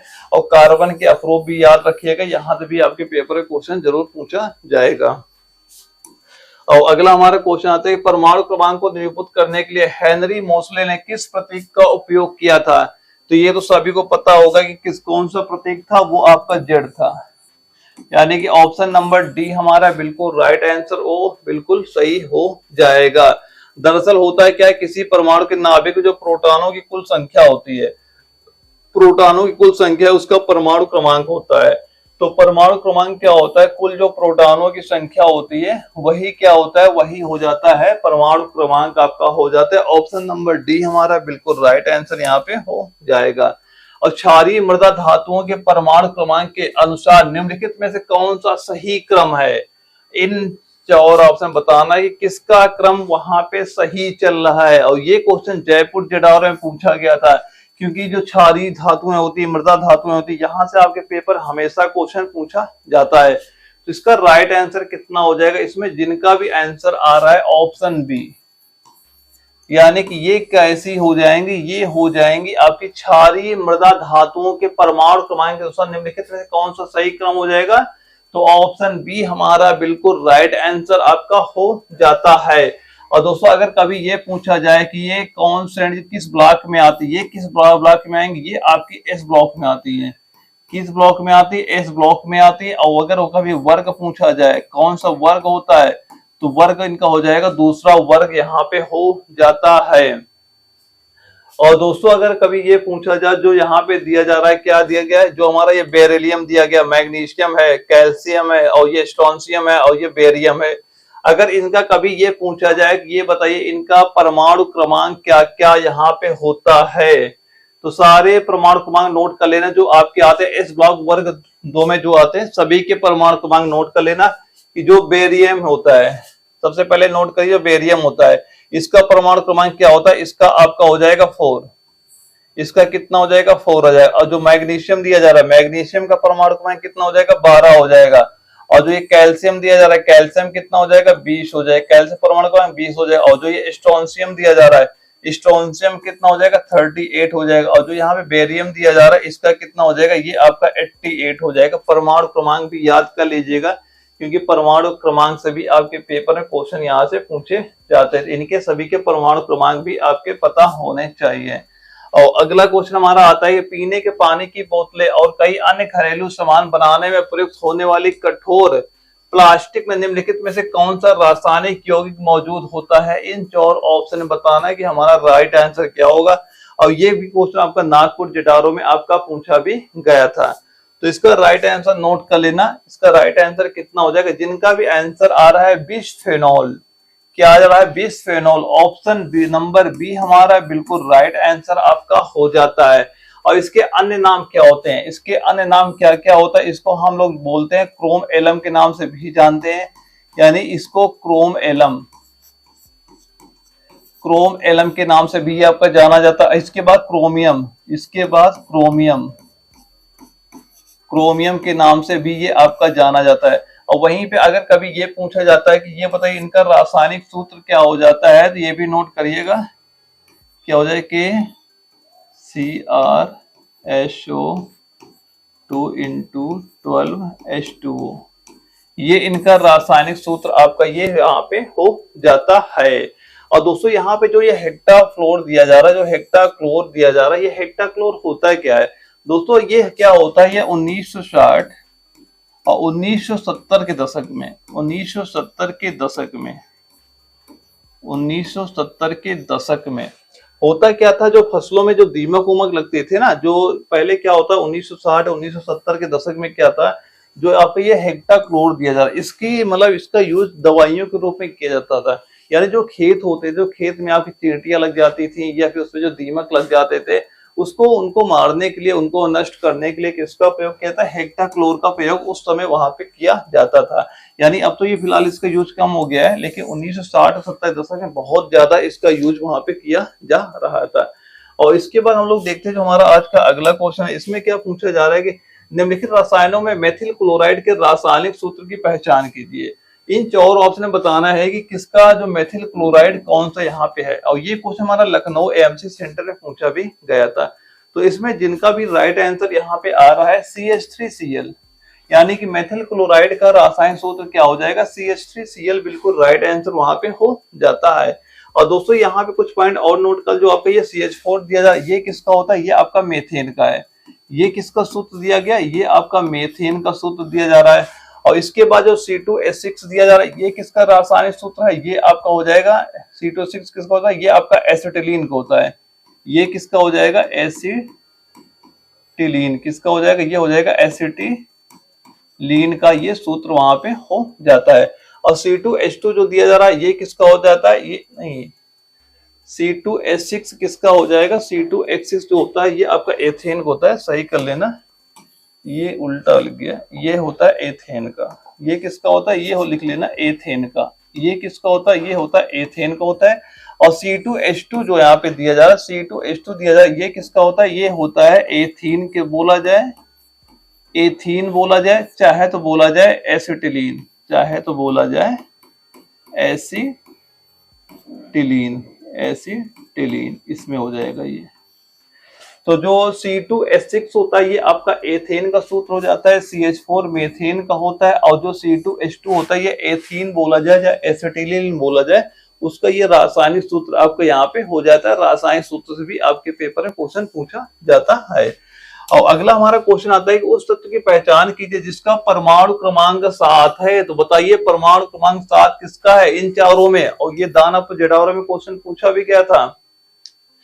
तो इसका राइट आंसर क्या हो जाएगा, वो हो जाएगा हमारा नाइट्रोजन। क्या हो जाएगा, नाइट्रोजन। ऑप्शन सी हमारा बिल्कुल राइट आंसर आपका हो जाता है। और दोस्तों अगर ये पूछा जाए कि ये बताइए इसका वर्ग क्या है, तो ये बताइए वर्ग क्या हो जाएगा। वर्ग इसका होता है 15वां। कौन सा वर्ग होता है, 15वां होता है। और ये कैसा तत्व होता है, ये होता है आपका गैर धात्विक तत्व। कैसा तत्व होता है, ये होता है आपका गैर धात्विक तत्व आपका ये हो जाता है। और बताइए ऑक्सीजन का परमाणु क्रमांक कितना होता है, ऑक्सीजन कितना हो जाएगा, 8 हो जाएगा। और कैल्शियम का कितना हो जाएगा, कैल्शियम परमाणु क्रमांक कितना होता है, कैल्शियम हो जाएगा 20 यहाँ पे हो जाएगा। और क्लोरीन कितना हो जाएगा, क्लोरीन का हो जाएगा 17 परमाणु क्रमांक क्लोरीन का भी आपका यहाँ पे हो जाता है। कैल्शियम कितना 20। ये भी सारे पॉइंट आपके यहाँ पे क्लियर हो जाने चाहिए। और हम लोग देखते हैं कि हमारा जो अगला क्वेश्चन है 9 नंबर, इसमें पूछा गया निम्नलिखित में से कौन सा कार्बनिक यौगिकों के परिवार से संबंधित नहीं है। निम्नलिखित में से कौन सा कार्बनिक यौगिकों के परिवार से संबंधित नहीं है, इन 4 ऑप्शन बताइए कि राइट आंसर क्या होगा। और जबलपुर जेडावरा में पूछा हुआ क्वेश्चन आपके आरवी नर्सिंग असिस्टेंट के एग्जाम में। तो बताइए इसका राइट आंसर क्या हो जाएगा। तो इसमें जिनका भी आंसर आ रहा है अमोनिया, अमोनिया बिल्कुल राइट आंसर हो जाएगा। और अमोनिया का सूत्र क्या होता है, NH3।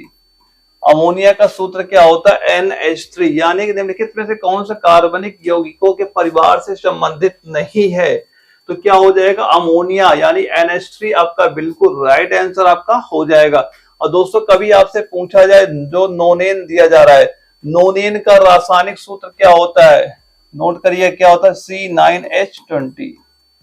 ये नोनेन का रासायनिक सूत्र आपका ये हो जाता है। और कभी अगर आपका डेकनिया एल्केन का पूछा जाए रासायनिक सूत्र बताइए, तो इसका रासायनिक सूत्र इसका भी नोट कर लेना क्या हो जाएगा, C10H22। ये किसका हो जाएगा, ये आपका डेकेन का रासायनिक सूत्र आपका ये हो जाता है। तो ये भी पॉइंट आपके क्लियर यहाँ पे होने चाहिए। अगला क्वेश्चन हम लोग देखते हैं, इसमें पूछा जा रहा है किस जर्मन रासायनिक ने सर्वप्रथम परमाणु भार की तुलना में खींचे गए परमाणु आयतन का आवर्तता को ग्राफिक निरूपण प्रदर्शित किया था। और इसके 4 ऑप्शन दिए जा रहे हैं। और नागपुर जेडावरा में क्वेश्चन पूछा गया था। दोस्तों टारगेट बना के चलना कि कैसे भी करके 35 क्वेश्चन करने अगर आपको एग्जाम क्लियर करना वहां पे। तो अगर अभी से बना के चलेंगे ना कि अगर आप अभी से आपके 35 तो क्वेश्चन सही हो रहे हैं, भाई तैयारी सही चल रही है, बस इसे कंटिन्यू बना के रखना, आपका पेपर जरूर निकल जाएगा। तो इसका राइट आंसर नोट कर लेना क्या हो जाएगा, लोथर मेयर। राइट आंसर क्या हो जाएगा, Lothar Meyer. Option number B हमारा बिल्कुल राइट आंसर आपका हो जाता है।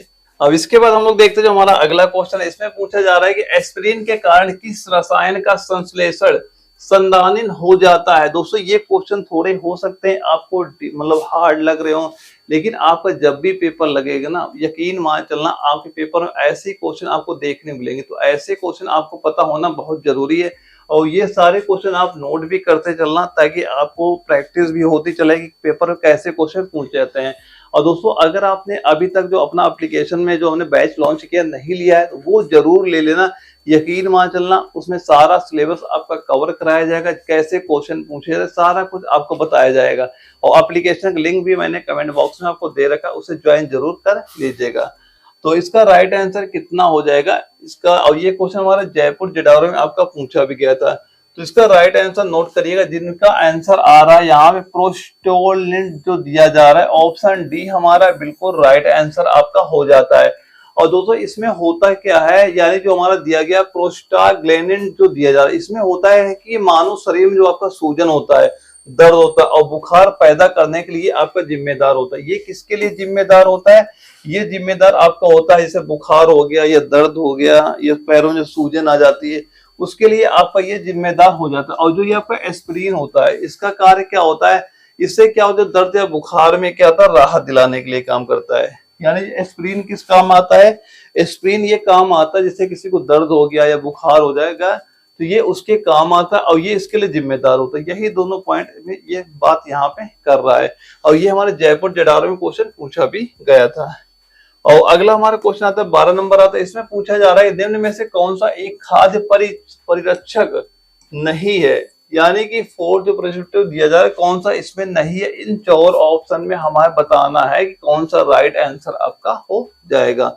और ये भी क्वेश्चन हमारा नागपुर जडारो में आपका पूछा भी गया था। और ये जो इम्पोर्टेंट क्वेश्चन है इसके 2 पॉइंट आपके क्वेश्चन में कई बार रिपीट हुए हैं। सबसे पहले इसका राइट आंसर जान लीजिए, क्या होगा, अम्लराज। क्या होगा, अम्लराज हो जाएगा।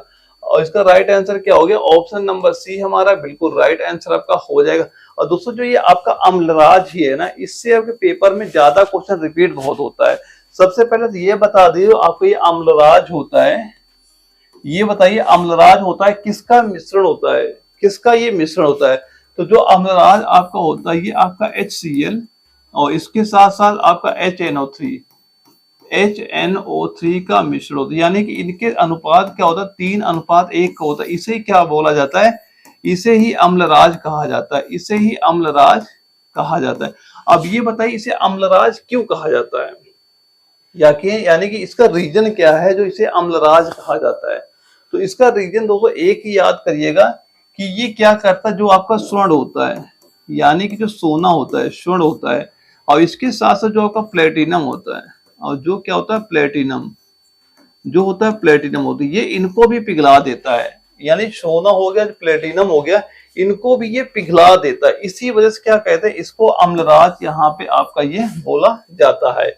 यानी कि ये जो होता है नोबल धातुओं को भी गला सकता है। ये क्या होता है, जो नोबल धातुएं होती है, जो नोबल धातु होती है, इनको भी ये क्या कर सकता है, गला देता है। इसी वजह से इसको अम्लराज बोला जाता है। और इसके पेपर में एक क्वेश्चन तो ये बनता है कि जो अम्लराज होता है ये किसका किसका मिश्रण होता है। तो ये HCl और HNO3 का मिश्रण होता है। और एक क्वेश्चन ये बनता है कि इनका जो रेशियो होता है, रेशियो क्या होता है, ये आपका 3:1 होता है। एक क्वेश्चन ये बनता है। और एक क्वेश्चन ये बनता है कि इसे अम्लराज क्यों कहा जाता है। अम्लराज क्यों कहते हैं, क्योंकि ये नोबल धातुओं को भी क्या करता है, गला देता है। इस वजह से इसे अम्लराज वहां पे कहा जाता है। ये भी पॉइंट आपको वहां पे क्लियर होना चाहिए। अब हम लोग देखते हैं जो हमारा अगला क्वेश्चन है 13 नंबर। इसमें पूछा जा रहा है कि एल्डिहाइड समूह का रासायनिक सूत्र क्या है। अब बताइए इन 4 ऑप्शन में हमारा एल्डिहाइड समूह का रासायनिक सूत्र आपका क्या है। लखनऊ एमसी में ये क्वेश्चन हमारा पूछा गया था। तो इसका राइट आंसर नोट कर लीजिएगा कि इसका राइट आंसर कितना हो जाएगा, वो हो जाएगा COOH, यानी कि ऑप्शन नंबर डी हमारा बिल्कुल राइट आंसर आपका यहाँ पे हो जाता है। और दोस्तों एक पॉइंट ये नोट करिए, जो यहाँ OH दिया जा रहा है ये किसका समूह होता है, ये आपका एल्कोहल। ये किसका समूह हो जाएगा, ये हो जाएगा एल्कोहल का। ये हो गया एल्कोहल का। और एल्कोहल के नहीं, इसका राइट आंसर गलत हो गया, सही कर लेना। इसका राइट आंसर फिर से नोट करिएगा कि जो एल्डिहाइड समूह कौन सा हो जाएगा। एल्डिहाइड जो समूह होता है ये आपका होता है CHO। ये ऑप्शन बी हमारा बिल्कुल राइट आंसर होगा। यानी कि एल्डिहाइड समूह का रासायनिक सूत्र क्या होता है, CHO होता है। ऑप्शन बी हमारा बिल्कुल राइट आंसर आपका हो जाता है। और जो ये OH दिया जा रहा है ये किसका हो जाता है, ये आपका एल्कोहल का होता है। ये किसका होता है, ये आपका होता है एल्कोहल का। ये हो जाता है एल्कोहल का हो जाता है। और जो ये COOH दिया जा रहा है ये किसका होता है, ये आपका कार्बोक्सिल का होता है। ये किसका होता है, नाम नोट करिएगा, कार्बोक्सिल। ये किसका होता है, कार्बोक्सिल क्रियात्मक समूह का ये रासायनिक सूत्र आपका ये हो जाता है। और जो ये CH2O दिया जा रहा है ये किसका आपका होता है, ये आपका होता है फॉर्मेल्डिहाइड। किसका होता है, फॉर्मेल्डिहाइड का। फॉर्मेल्डिहाइड। तो जो CH2O है इसका रासायनिक सूत्र क्या होता है, फॉर्मेल्डिहाइड होता है। और CHO नहीं, और CHO को हम लोग जान चुके हैं, एल्डिहाइड होता है, OH का होता है एल्कोहल होता है, और COH का कार्बोक्सिल होता है। ये चारों नोट करना, ये इंपॉर्टेंट चारों, यहां से ये आपके एग्जाम में रिपीट कई बार वहां पे हो चुके हैं। ये चारों आपके पता होने चाहिए। और इसके बाद हम लोग देखते हैं जो हमारा अगला क्वेश्चन आता है 14 नंबर। इसमें बताइए आधुनिक आवर्त सारणी में परमाणु संख्या 43 वाला कौन सा रेडियोधर्मी तत्व अस्थिर है और इसके सभी समस्थानिक की अर्ध आयु अपेक्षाकृत छोटी है, जो 4.2 मिलियन वर्ष से 5 सेकंड तक है। इन 4 ऑप्शन में बताना है।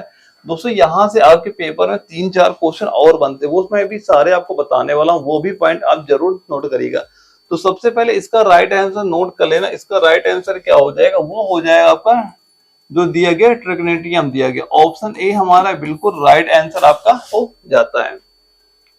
और दोस्तों यहाँ पे जो पेपर में क्वेश्चन और पूछे गए वो अब नोट करिए। सबसे पहले ये नोट करिए, सबसे स्थायी समस्थानिक, पहला पॉइंट ये आप नोट करिएगा, सबसे स्थायी समस्थानिक। सबसे स्थायी समस्थानिक बताइए कौन कौन से हैं, तो वो कौन सा हो जाएगा, ये पॉइंट नोट करना, पेपर में पूछा जा चुका है। 97 TC एक ये, और इसके बाद 98 TC और 99 TC, ये सबसे क्या हो जाते हैं, सबसे स्थायी समस्थानिक आपके ये हो जाते हैं। और अगर आपसे ये पूछा जाए कि मानव जीवन के लिए सबसे खतरनाक समस्थानिक, अगर ये क्वेश्चन पूछा जाए, ये बताइए मानव जीवन के लिए खतरनाक, मानव जीवन के लिए खतरनाक समस्थानिक कौन सा है, तो खतरनाक समस्थानिक कौन सा हो जाएगा, वो आपका यही 99 TC आपका हो जाता है। और यही नोट करिए, यही क्वेश्चन आपके पेपर में कई बार पूछे जाते हैं। और एक ये भी बता दिए, जो आपका ये प्रोमेथियम दिया जा रहा है, इसका संकेत क्या होता है, संकेत कैसे लिखते हैं, ये आपका संकेत हो जाता है। परमाणु क्रमांक अगर इसका कभी पूछ लेता है तो वो कितना हो जाएगा, वो आपका 61 हो जाएगा। और अगर कभी ये पूछा जाए, जो हमारा नोबेलियम दिया जा रहा है, इसका ये बताइए संकेत इसका क्या होता है, इसका संकेत क्या होता है, NO, ये इसका संकेत होता है। और परमाणु क्रमांक कभी पूछ लिया जाए तो 102 इसका परमाणु क्रमांक हो जाता है। और इसके बाद कभी आपसे ये पूछा जाए कि अगर नेप्टानियम का संकेत क्या होता है, इसको कैसे लिखते हैं, इसको NP लिखा जाता है। परमाणु क्रमांक की बात करें 93 आपका ये हो जाता है। तो ये भी सारे पॉइंट आपके ये क्लियर यहाँ पे होने चाहिए। और इसके बाद हमारा अगला जो क्वेश्चन आता है, इसमें पूछा जा रहा है कि दिए गए विकल्प में से उस विकल्प का चयन कीजिए जो लेड नाइट्रेट की अपघटन अभिक्रिया का एक उत्पाद नहीं है। लेड नाइट्रेट की अपघटन प्रक्रिया का एक उत्पाद नहीं है, बताइए कौन सा नहीं है, oxygen, nitrogen, lead oxide, nitrogen dioxide, या। और ये क्वेश्चन हमारा दानापुर जड़ारो में पूछा भी गया था। तो सबसे पहले तो आप ये बताइए कि लेड नाइट्रेट का सूत्र क्या होता है, तो वो हो जाएगा Pb और NO3, ये लेड नाइट्रेट का सूत्र आपका ये हो जाता है। और इसके रूप में क्या होता है, ये इसमें राइट आंसर कितना हो जाएगा, वो हो जाएगा नाइट्रोजन। ऑप्शन बी हमारा बिल्कुल राइट आंसर आपका हो जाती है। यानी कि लेड नाइट्रेट का जब आपका अपघटन होता है तो वहां पे ऑक्सीजन भी मिलता है, लेड ऑक्साइड भी रहता है, नाइट्रोजन डाइऑक्साइड भी रहता है, लेकिन नाइट्रोजन आपका नहीं रहता है। तो राइट आंसर क्या हो जाएगा, ऑप्शन नंबर बी हमारा बिल्कुल राइट आंसर आपका यहाँ पे हो जाता है। और दोस्तों अगर आपको आर्मी का पेपर निकालना है ना, एक बात हमेशा ये भी याद करना है कि आपको प्रैक्टिस जरूर करना चाहिए। क्योंकि बच्चे ज्यादातर करते क्या है, वो सबसे पहले नोटिफिकेशन का वेट करते हैं कि भाई जब इसका नोटिफिकेशन आएगा तब हम वहां पे तैयारी कर लेंगे। तो भाई ऐसा नहीं होता है। जैसे ही आपका इसका नोटिफिकेशन आता है ना, ये मान चलिएगा कि बहुत ज्यादा आपको या 1.5 या 2 महीने का टाइम मिलता है एग्जाम के लिए। और जो हमारा आर्मी नर्सिंग असिस्टेंट सिलेबस होता है ये काफी ज्यादा होता है। तो अगर आपको पेपर निकालना है तो अभी से अगर आप तैयारी करेंगे ना, तभी अपना पेपर वहां पे क्लियर कर पाएंगे। अगर आप ये चाहते हैं कि हम पहली बार में ही अपना एग्जाम क्लियर कर ले, तो आपको अभी से तैयारी करना स्टार्ट करना होगा, तभी अपना एग्जाम वहां पे क्लियर कर पाएंगे। और दोस्तों यहाँ से हमारे केमिस्ट्री के 15 क्वेश्चन ये कंप्लीट हो जाते हैं। दोस्तों आप देखिएगा 30 क्वेश्चन आपका स्कोर अभी तक क्या पहुंचा है वहां पे। अब इसके बाद हम लोग देख लेते हैं, हमारा आज का अगला क्वेश्चन है कि निम्नलिखित में से पृष्ठीय तनाव के संबंध में कौन सा कथन सही नहीं है। इन 4 ऑप्शन बताना है कौन सा संबंध सही नहीं है। और ये जबलपुर जडारो में क्वेश्चन हमारा ये पूछा गया था। तो निम्नलिखित में पृष्ठीय तनाव के संबंध में कौन सा कथन सही नहीं। पहला दे रहा है जल की बूंद का आकार पृष्ठीय तनाव के कारण गोलाकार होता है, ये बिल्कुल सही है। दूसरा है कमरे के तापमान पर जल का पृष्ठ तनाव एथिल अल्कोहल से कम होता है, ये गलत हो गया। और तो पहला ही गलत हो गया, इसका राइट आंसर तो यही समय मिल गया। इसका राइट आंसर क्या हो गया, ऑप्शन नंबर बी हमारा बिल्कुल राइट आंसर आपका हो जाता है। और दोस्तों एक पॉइंट और नोट करिएगा यहाँ पे कि अगर कभी आपसे पूछा जाए, ये बताइए जो पृष्ठ तनाव होता है, अगर ये पूछा जाए पृष्ठ तनाव का एसआई मात्रक, बताइए पृष्ठ तनाव का एसआई मात्रक क्या होता है। तो एसआई मात्रक क्या हो जाएगा, नोट करिएगा, न्यूटन प्रति मीटर। क्या होता है, न्यूटन प्रति मीटर, न्यूटन प्रति मीटर, या फिर जूल प्रति मीटर, या फिर जूल प्रति मीटर होता है। और दोस्तों एक पॉइंट और याद रखिएगा, ये भी क्वेश्चन पेपर में पूछा गया है कि क्रांतिक ताप पर पृष्ठ तनाव क्या होता है। यानी कि अगर कभी आपसे ये पूछा जाए कि क्रांतिक ताप पर जो इसका पृष्ठ तनाव होता है, क्रांतिक ताप पर पृष्ठ तनाव कितना होता है, तनाव कितना, इंपॉर्टेंट ये क्वेश्चन पेपर में पूछा जा चुका है। यानी क्रांतिक ताप पर पृष्ठ तनाव क्या होता है, तो क्या होता है, वो आपका होता है शून्य। कितना होता है, शून्य होता है। ये भी क्वेश्चन नोट करिएगा, ये भी आपके एग्जाम में क्वेश्चन पूछा जा चुका है। और इसके बाद हम लोग जानते हैं जो फिजिक्स का हमारा अगला क्वेश्चन आता है, इसमें पूछा गया है 1903 में अमेरिकी वैज्ञानिक निकोलस और हुल ने दृश्य प्रकाश की विकिरण दाब मापकर किस समीकरण की पुष्टि वहां पे की थी। इन चार में हम बताना राइट आंसर क्या होगा। और ये क्वेश्चन हमारा जयपुर जेडारो में पूछा भी गया था। तो इसका राइट आंसर कितना हो जाएगा, इसका राइट आंसर हो जाएगा ये ऑप्शन सी हमारा बिल्कुल राइट आंसर आपका हो जाता है। और दोस्तों यहाँ पे एक बात और बताइए, जो दृश्य प्रकाश होता है, दृश्य प्रकाश का विकिरण दाब, जो यहाँ दृश्य प्रकाश का जो विकिरण दाब दिया जा रहा है, ये होता है कितना है, ये भी नोट कर, ये कितना होता है 7 गुणे 10 की पावर -6 न्यूटन मीटर। क्या हो जाएगा, न्यूटन प्रति मीटर। क्या हो जाएगा, न्यूटन प्रति मीटर आपका ये हो जाएगा। और यहीं पे अगर दृश्य प्रकाश का ये पूछ लेता है कि बताइए तरंग दैर्घ्य, दृश्य प्रकाश की अगर ये पूछ लेता है कि ये बताइए तरंग दैर्घ्य के बारे में हमसे क्वेश्चन करता है, तो तरंग दैर्घ्य की इसकी परास क्या हो जाएगी, तरंग दैर्घ्य की परास कितनी हो जाएगी। तो ये भी नोट करिए कितनी होगी, ये होगी 4000 एंगस्ट्रॉन से लेके 70 यानी 7500 एंगस्ट्रॉन के बीच में आपकी ये हो जाएगी। दोस्तों यहाँ पे जितने मैं पॉइंट नोट करा रहा हूँ आप बिल्कुल नोट करते चलना है, और ये सारे क्वेश्चन किसी कॉपी में लिखते चलिएगा और इनका रिवीजन भी करना। आपके पेपर यहाँ बिल्कुल क्वेश्चन देखने को मिलने वाले हैं। और 3 नंबर पूछा जा रहा है, किस भौतिक विज्ञानी को यह पता लगाने के लिए जाना जाता है कि किसी भी आवर्ती तरंग को भारित आवर्तियों की अनंत संख्या अर्थात ज्या और कोज्या तरंगों के योग के रूप में व्यक्त किया जा सकता है। इन 4 ऑप्शन में बताना है कि राइट आंसर क्या होगा। और लखनऊ एएमसी में ये क्वेश्चन आपका पूछा भी जा चुका है। तो इसका राइट आंसर कितना हो जाएगा, राइट आंसर भी आप नोट करिएगा जो यहाँ पे दिया जा रहा है, जीन और Baptiste Joseph Fourier. Option number A इसका बिल्कुल राइट आंसर वहां पे हो जाएगा। तो ये इंपॉर्टेंट क्वेश्चन, यहाँ पे कुछ पॉइंट और इंपॉर्टेंट है जहाँ क्योंकि आवृत्तियों की बात की गई है, तो 1-2 पॉइंट हम यहां से जान लेते हैं क्योंकि आवृत्ति से भी क्वेश्चन आपका पूछा जाता है। तो सबसे पहले ये बताइए जो आवृत्ति होती क्या है, सबसे पहले ये पॉइंट ये बताइए ये आवृत्ति होती क्या है। तो आवृत्ति क्या होती है, 1 सेकंड में किए गए कंपन। आवृत्ति क्या होगी, पहले तो पॉइंट ये नोट कर लीजिएगा कि 1 सेकंड में हुए कंपन, 1 सेकंड में हुए कंपन, 1 सेकंड में हुए कंपनों की संख्या क्या हो जाती है, वो हो जाती है आवृत्ति, वहां पे हो जाती है। और ये बताइए आवृत्ति का मात्रक, एक पॉइंट ये बताइए आवृत्ति का मात्रक क्या होता है। तो आवृत्ति का मात्रक भी नोट करिए क्या होता है, वो होता है हर्ट्ज। मात्रक क्या होता है, हर्ट्ज होता है।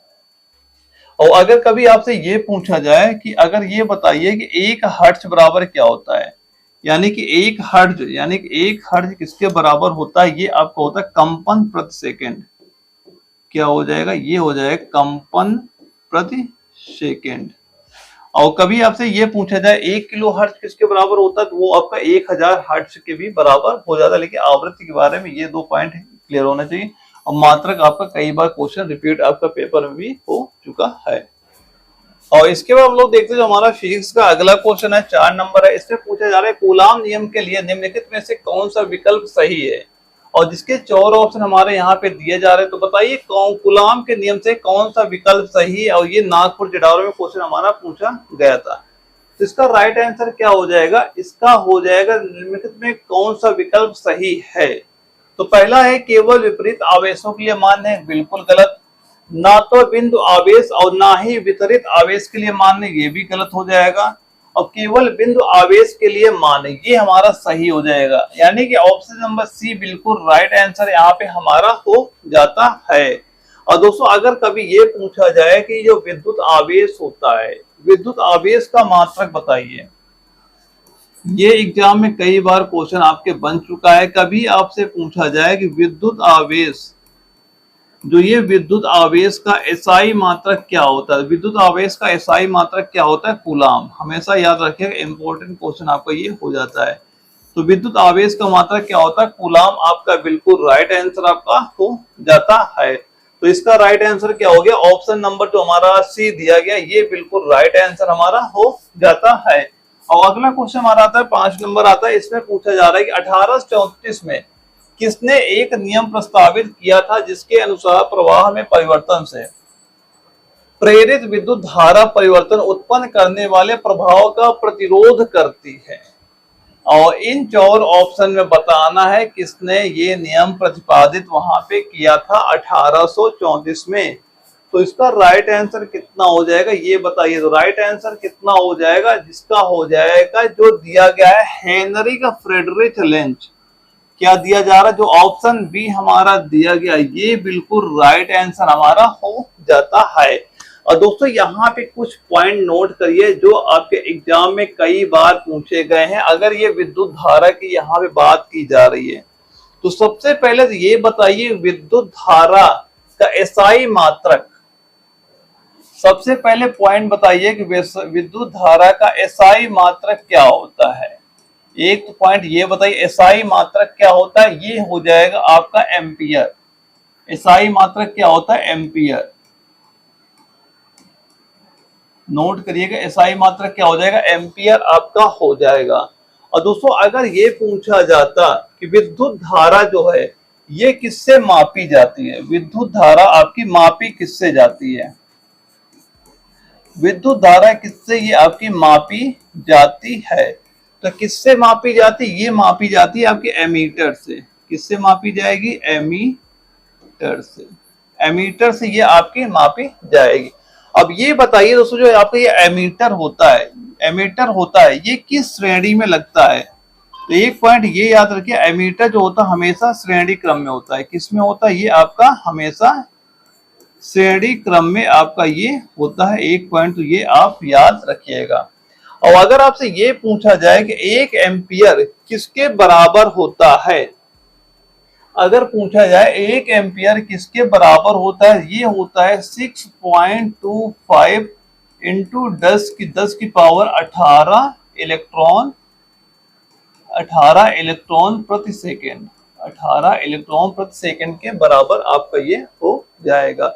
तो ये सारे पॉइंट आपके यहाँ पे क्लियर होने चाहिए। यहाँ से हमारे फिजिक्स के भी 5 क्वेश्चन कंप्लीट हो जाते हैं। अब हम लोग देखते हैं जो हमारे जीके के 10 क्वेश्चन है।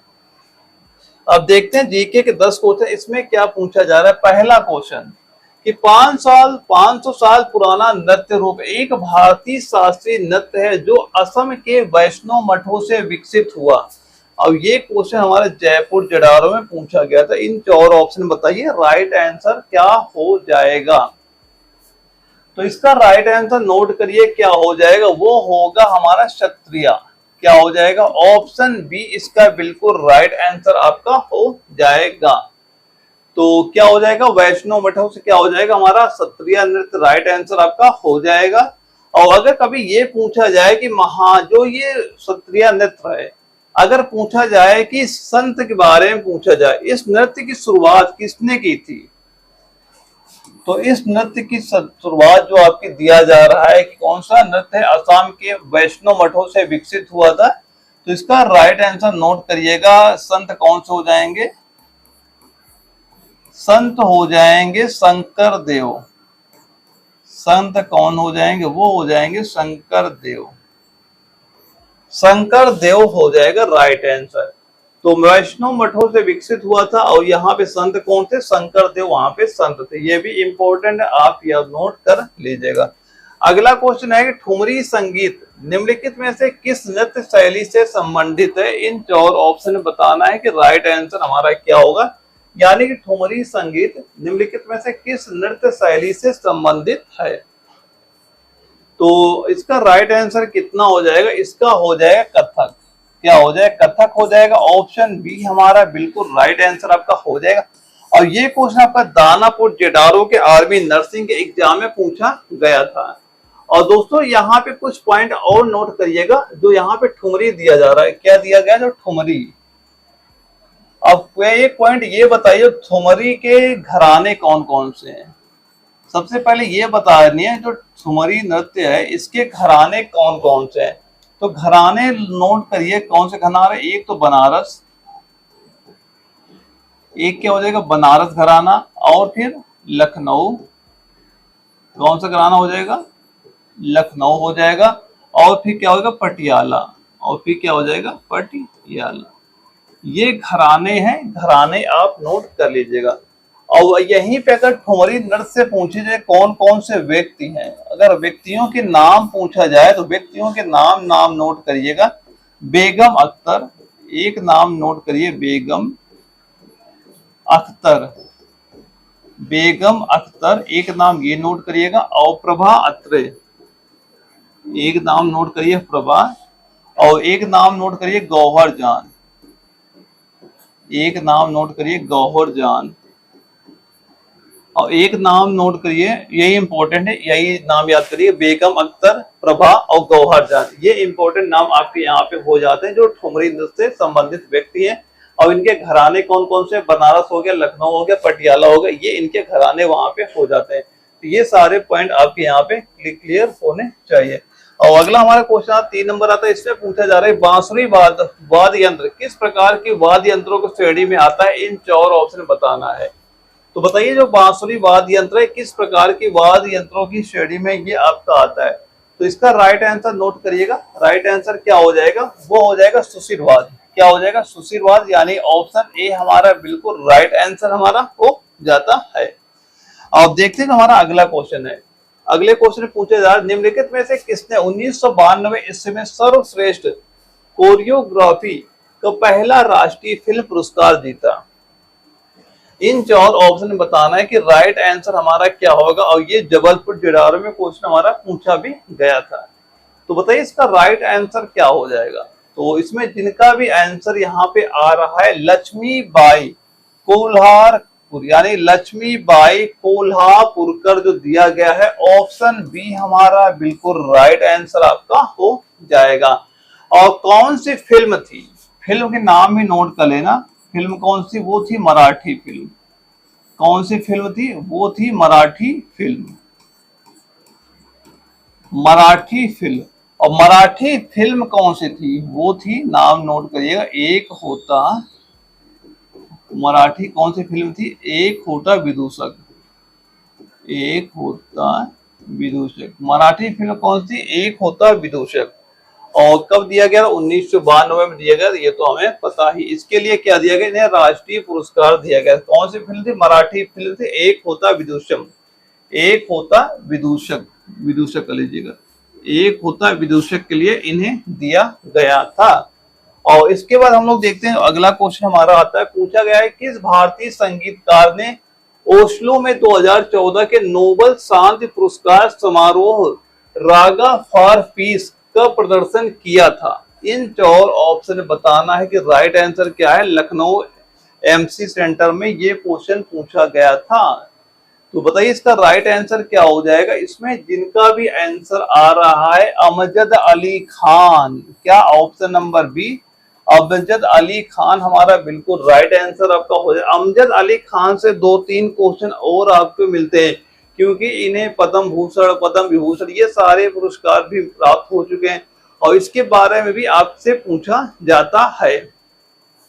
तो पहले तो यही नोट करिएगा कि अमजद अली खान ये हैं कहाँ के थे? ये थे ग्वालियर। ये कहाँ के थे? ये थे आपके ग्वालियर के। और ये ग्वालियर कहाँ पे है? ये ग्वालियर आपका एमपी यानी मध्य प्रदेश में आपको पड़ता है। अब इससे ये पूछा जाता है कि अमजद अली खान के बारे में कि इन्हें कौन सा पुरस्कार कब कब दिया गया था।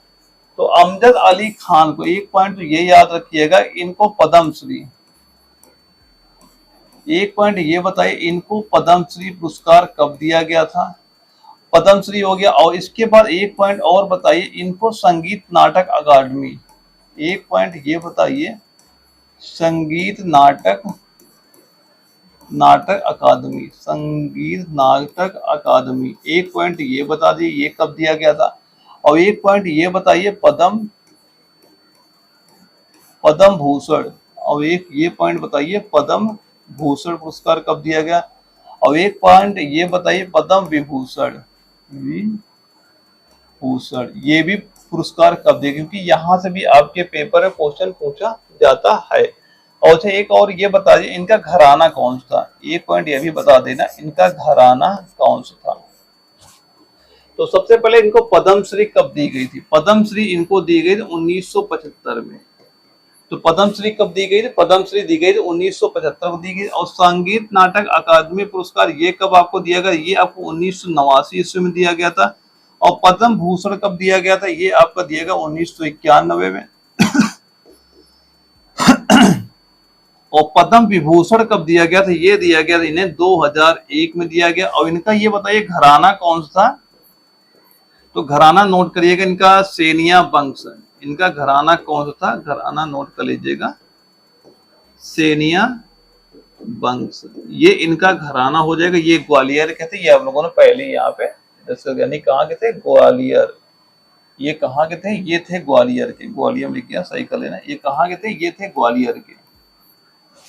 ग्वालियर पड़ता क्या? एमपी में पड़ता है। और इनको पद्मश्री 1975 दिया गया, संगीत नाटक अकादमी 1989, पद्म भूषण 1991, विभूषण 2001। और घराना कौन था? सेनिया वंश।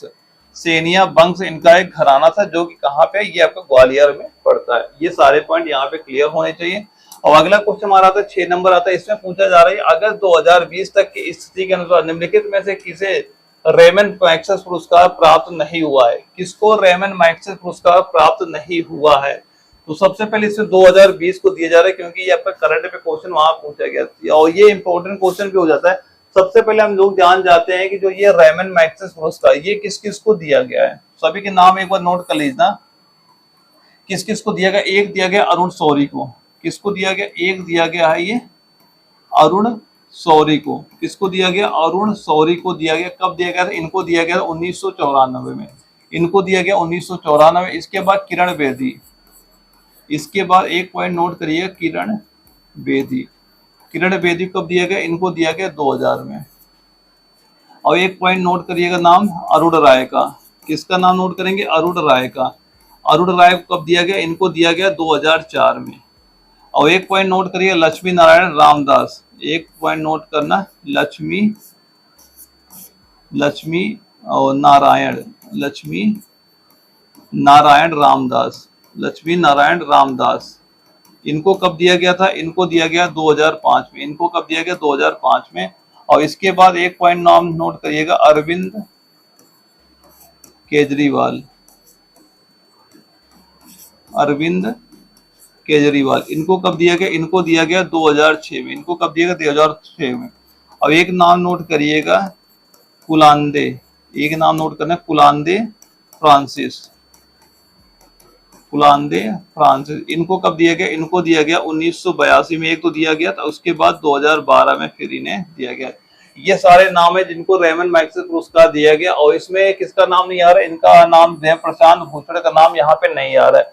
ये प्रशांत भूषण को नहीं दिया गया था, यानी ऑप्शन ए हमारा बिल्कुल राइट आंसर यहाँ पे हो जाता है। तो ये सारे पॉइंट आपके यहाँ पे क्लियर होने चाहिए। और अगला क्वेश्चन हम लोग देखते हैं। अगले क्वेश्चन पूछा जा रहा है कि एरात यानी कि ऐरावतेश्वर मंदिर भारत के किस राज्य में स्थित है? और ये 4 राज्य के नाम दिए गए। और ये दानापुर जडारो में क्वेश्चन हमारा पूछा भी गया था। तो बताइए इसका राइट आंसर आपका क्या हो जाएगा? तो राइट आंसर नोट करिएगा ऑप्शन ए। कहाँ पे है? तमिलनाडु में है। ऑप्शन नंबर ए हमारा बिल्कुल राइट आंसर आपका हो जाता है। और दोस्तों अगर कभी ये पूछा जाता, ये बताइए कि निर्माण ये बताइए निर्माण कब हुआ था, इसका निर्माण कब हुआ था ये बताइए। और कभी अगर ये पूछा जाए इसकी शैली क्या थी, अगर कभी ये पूछ दिया जाए इसकी शैली क्या थी।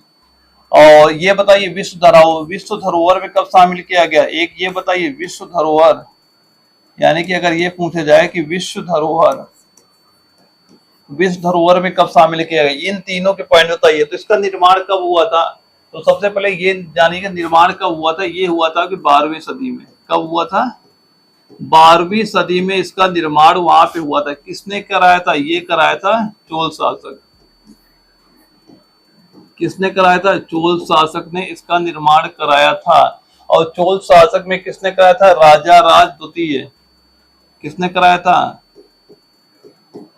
राजा राज द्वितीय ने। किसने कराया था, राजा राज द्वितीय ने इसका निर्माण कराया था। और शैली कौन सी थी इसकी, शैली नोट करना, शैली कौन सी हो जाएगी, वो हो जाएगी द्रविड़। शैली कौन सी हो जाएगी, वो हो जाएगी द्रविड़ शैली। शैली कौन सी हो जाएगी, द्रविड़ शैली आपकी हो जाएगी। और विश्व धरोहर में कब शामिल किया गया था, ये आपका 2004 में। 2004 में आपका ये जो ऐरावतेश्वर मंदिर है इसको विश्व धरोहर में ये आपका शामिल कर लिया गया। ये 3 पॉइंट भी आपके यहाँ पे क्लियर होने चाहिए। और इसके बाद हम लोग देखते हैं हमारा अगला क्वेश्चन क्या है कि यानी कि है करतारपुर साहिब कॉरिडोर भारत के गुरदासपुर के टेस बाबा नानक मंदिर को पाकिस्तान के करतारपुर गुरुद्वारे से जोड़ता है, जो कि नदी के तट पर स्थित है। कौन सी नदी के तट पर स्थित है, तो इसका राइट आंसर नोट कर लेना, क्या हो जाएगा, वो हो जाएगा रावी नदी। क्या हो जाएगा, रावी नदी। ऑप्शन ए हमारा बिल्कुल राइट आंसर हो जाएगा। और जयपुर जेडावरों में ये क्वेश्चन आपका पूछा गया था। और इसके बाद हम लोग देखते हैं अगला क्वेश्चन है, इसमें पूछा जा रहा है जानको अथवा जानको एक अनूठा सांस्कृतिक रिवाज है जिसका पालन में जीवन के उत्सव के रूप में किया जाता है। कहाँ पे किया जाता है, ये हो जाएगा आपका नेपाल। क्या हो जाएगा, नेपाल हो जाएगा। और ये जबलपुर जडारा में क्वेश्चन पूछा गया था। ऑप्शन सी हमारा बिल्कुल राइट आंसर आपका हो जाता है। और जीके का हमारा अगला क्वेश्चन, इसमें पूछा गया निम्नलिखित में से कौन सा देश यानी कि एएफसी महिला एशिया कप फुटबॉल 2022 का आयोजक था। और नागपुर जेडावरों में क्वेश्चन पूछा गया, तो बताइए इसका राइट आंसर क्या हो जाएगा। तो राइट आंसर क्या हो जाएगा, था तो भारत, आयोजक तो भारत था, लेकिन जीता किसने था, जीता था चीन ने। लेकिन इस क्वेश्चन का राइट आंसर क्या हो जाएगा, ऑप्शन सी हमारा बिल्कुल राइट आंसर आपका हो जाएगा। आयोजक तो भारत था, लेकिन जीता किसने था, जीता था चीन ने। तो ये पॉइंट भी आप याद रखिएगा। अब इसके बाद हमारे मैथ के क्वेश्चन स्टार्ट हो गया। दोस्तों मैथ आपकी आर्मी नर्सिंग के एग्जाम में आती है, ये बिल्कुल नॉर्मल आती है। हाँ बस ये हो सकता है कि अगर आपने इंटर में मैथ नहीं ले रखी थी तो थोड़ा आपको ये दिक्कत कर सकते हैं, लेकिन जो मैथ आपकी आती है वो बिल्कुल नॉर्मल आती है। इतनी हार्ड मैथ आपकी वहां पूछी नहीं जाती है। तो जो 5 क्वेश्चन मैथ के हैं, सबसे पहले जो पहला क्वेश्चन है कि 2 अंकों वाली 2 संख्याओं का मासा 19 है और उनका योगफल 152 है, उनके बीच के अंतर की गणना करें। तो सबसे पहले हम अंतर की गणना तभी कर पाएंगे जब हम पहले संख्याएं निकालेंगे। जब तक आप संख्याएं नहीं निकाल पाओगे तो हम किसके अंतर ले लेंगे वहां पे।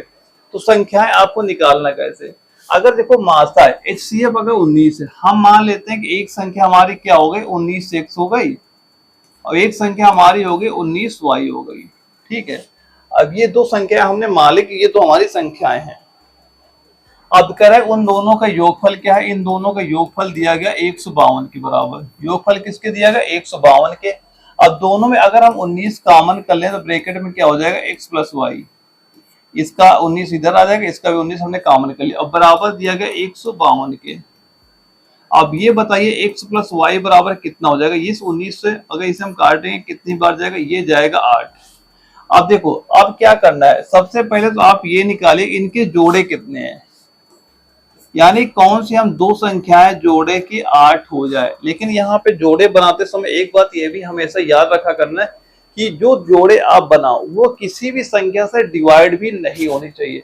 जैसे कि हम देखते हैं कि 8 हम कैसे ला सकते हैं, 8 तो हम लोग ला सकते हैं, एक जोड़ा हम 2 का बना ले, एक 6 का बना ले, और एक जोड़ा हम लोग 3 का बना ले, एक 5 बना ले, एक 2 जोड़े हम 4 के बना ले। तो 8 तो इन सभी का योग हो रहा है, 8 तो इन सभी का योग यहाँ पे हमारा हो रहा है।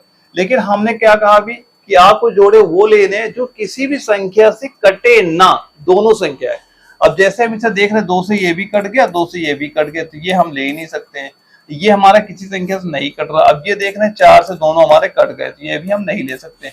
तो जोड़े क्या हो गए हमारे 3 और 5, यानी x का मान 3 रख दे और y का मान हम 5 रख दें, तो यहां से क्या होगा, हमारे जोड़े निकल आए। अब देखो ये जो हम x का मान, अब यहां से हमें क्या मान पता होगा, x बराबर हमें 3 पता हो गया, y बराबर हमें कितना 5 पता हो गया। अब ये x और y के मान इसमें रख दोगे, हमारा आंसर निकल के आ जाए।